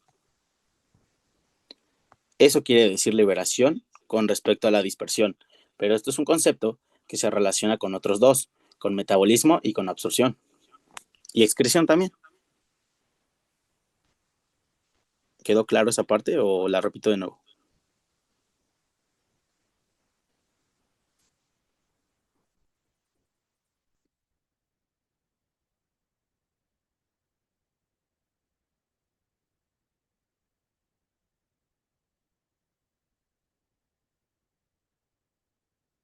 Y bueno, también ya para terminar, vamos a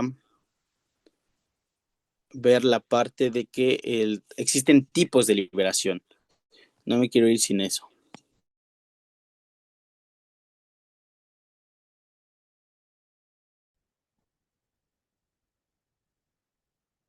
Y en la carpeta les voy a subir.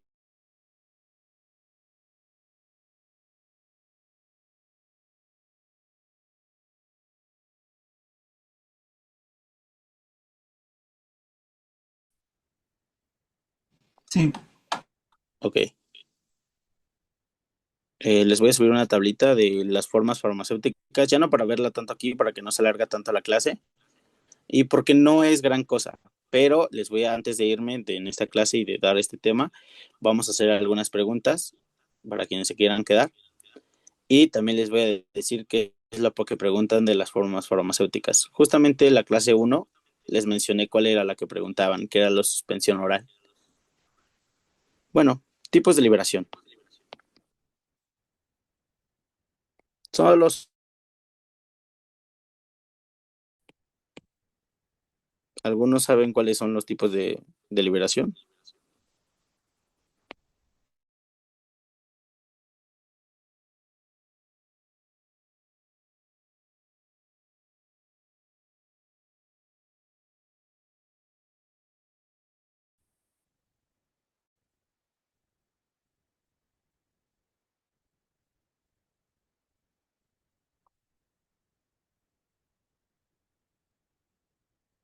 Ok, va, no pasa nada. Existe la sostenida, la prolongada y la acelerada. Cuando hablamos de sostenida, hablamos de que el principio activo se libera justo, prolongada, retardada o acelerada. Ujú. El principio activo se libera a velocidad constante,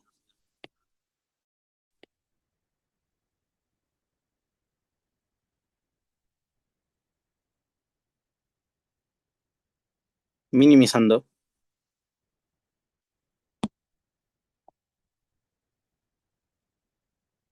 la fluctuación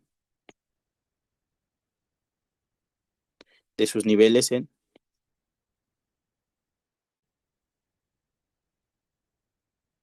plasma.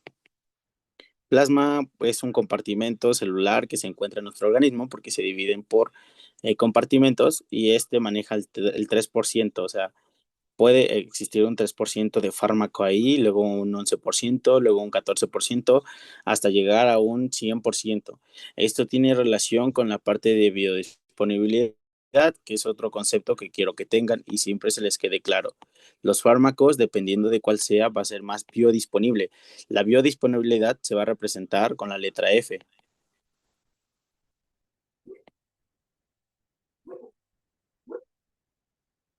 Con la letra F. ¿Qué quiere decir la biodisponibilidad? Ah, bueno, es el grado fraccionario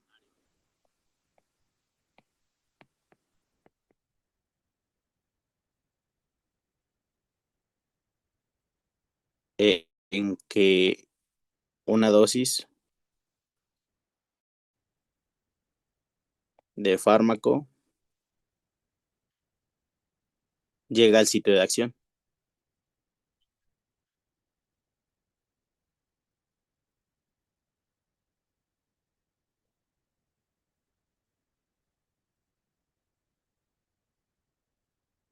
¿A qué me refiero con esto? El fármaco tiene una biodisponibilidad del 100%.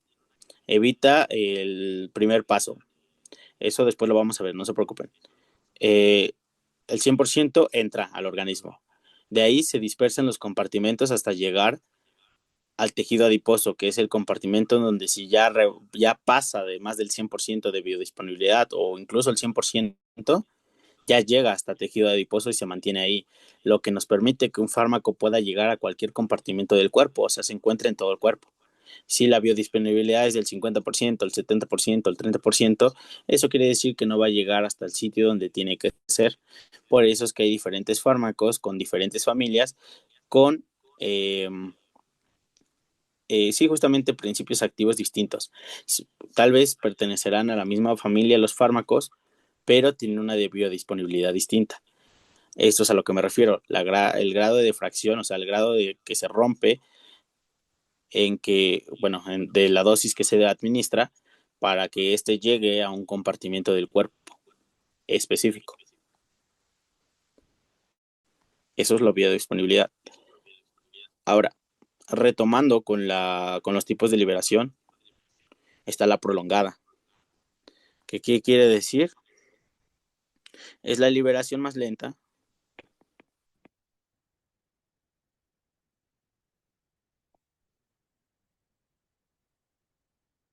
pero no constante.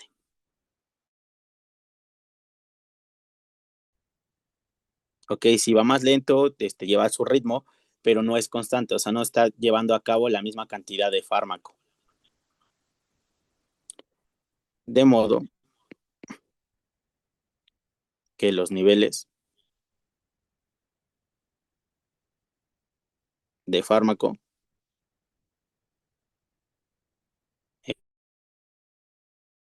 en plasma varían.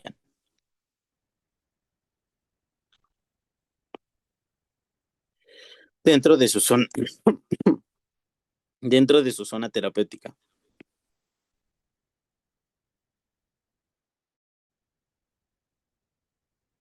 ¿Y a qué me refiero con zona terapéutica? Me refiero a justamente en donde la concentración del fármaco todavía es beneficiosa al paciente, porque si nosotros nos pasamos de la dosis terapéutica, vamos a llegar a la dosis toxicológica. Y si llegamos a la dosis toxicológica, todavía ahí podemos llegar a la dosis mortal, que justamente al paciente lo puede llegar a matar.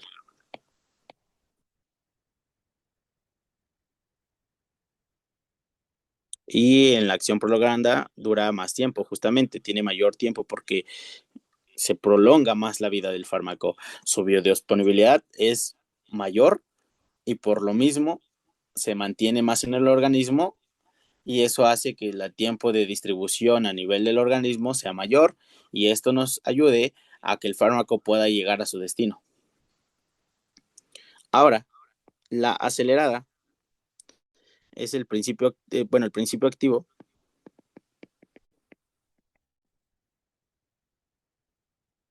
se libera de manera inmediata.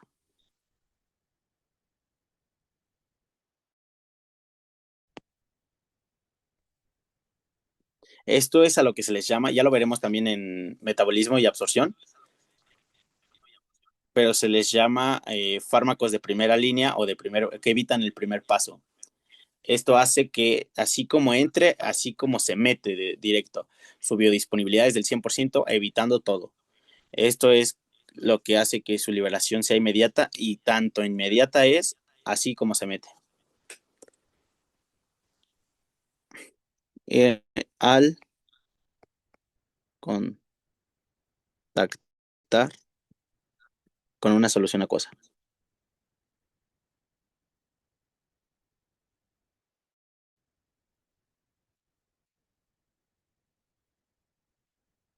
¿Todo claro hasta ahí? Ya casi acabamos, ¿eh? Ya no nomás nos falta una cosita y ya.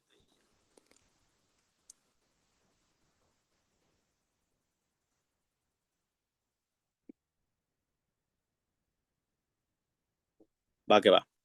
La liberación prolongada son polímeros biocompactables fijados en momentos que son funcionales, ¿no? Que esto nos permite la unión del fármaco a estos compartimentos o estos lugares en donde vamos a tener el mecanismo de acción, lo que nos va a importar de todo fármaco. Cuando veamos fármacos en verdad, nos va a importar su mecanismo de acción, algunas reacciones adversas importantes que tiene cada fármaco y entender cada una de ellas, porque eso es lo que nos va a dar las respuestas en el departamental. Ahora, hay algo que se llama profármaco y es el último concepto que quiero que se lleven a que se lo guarden, porque esto sí va a ser importante y tienen que entenderlo para tener respuestas correctas también en el DEPA.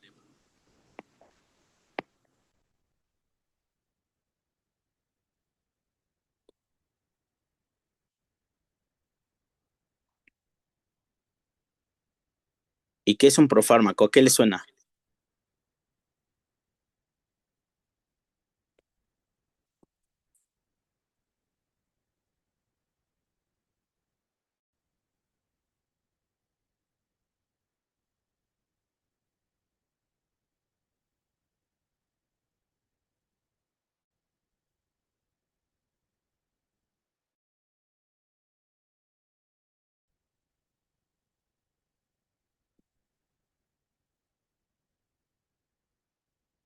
O sea, no está activo, pero luego algo lo activa. Ok, sí, justamente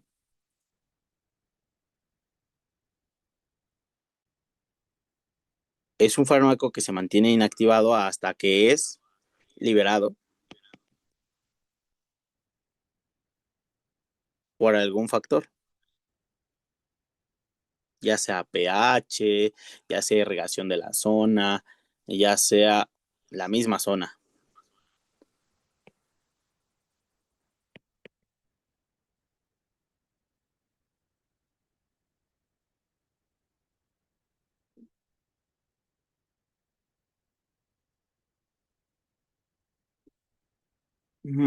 Ajá, de un factor. Y desencadenante, ya que el factor desencadena que se libere el fármaco y en este caso ya se active. Porque si se sigue permaneciendo en el excipiente, no va a ser liberado el principio activo y no va a tener ninguna reacción. Esto pasa con los placebos. Yo les mencionaba, el efecto placebo es que tú le das a un paciente un excipiente sin tener fármaco dentro. Él al tomarlo piensa que está tomando el fármaco y psicológicamente influye a que haya cambios, tanto bien como para mal. Para mal es el efecto nocebo. Son estas reacciones adversas que tiene el medicamento que empieza a experimentar el paciente, pero todo psicológico. Nunca hubo eh, principio activo, no hubo algo que desencadenara en verdad de eso. Simplemente él se siente así porque él sabe qué efectos adversos tiene ese fármaco, porque ya lo ha consumido.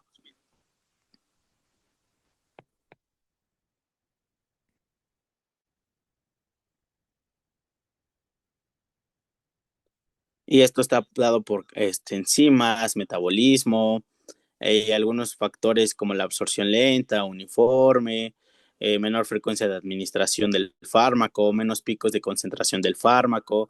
O sea, llegamos a la dosis terapéutica y hasta ahí lo seguimos manteniendo a dosis de cada 4 horas.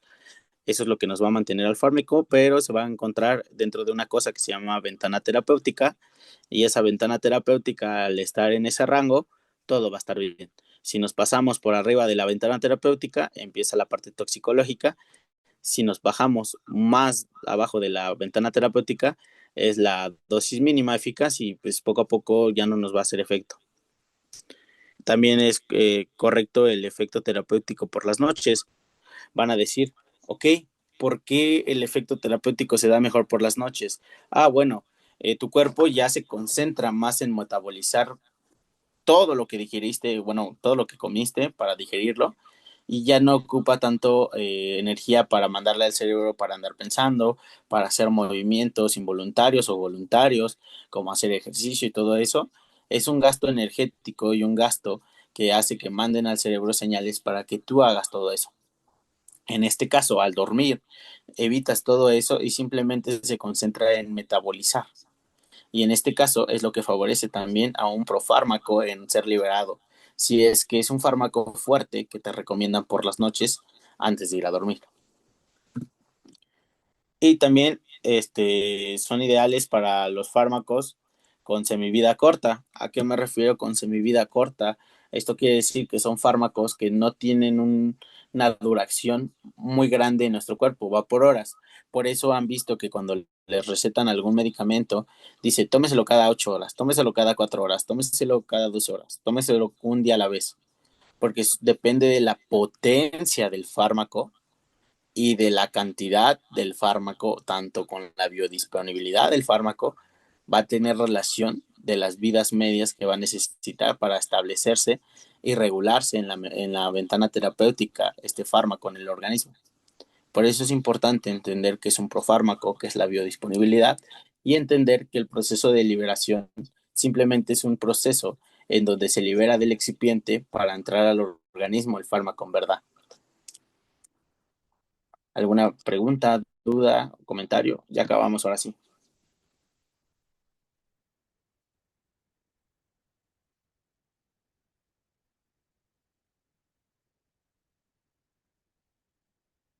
¿Quieren que repita algo?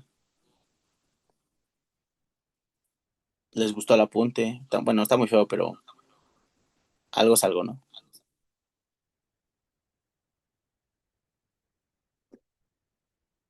Va que va. ¿Ya tienen sueño? ¿Los demás qué opinan? ¿Ya se durmieron?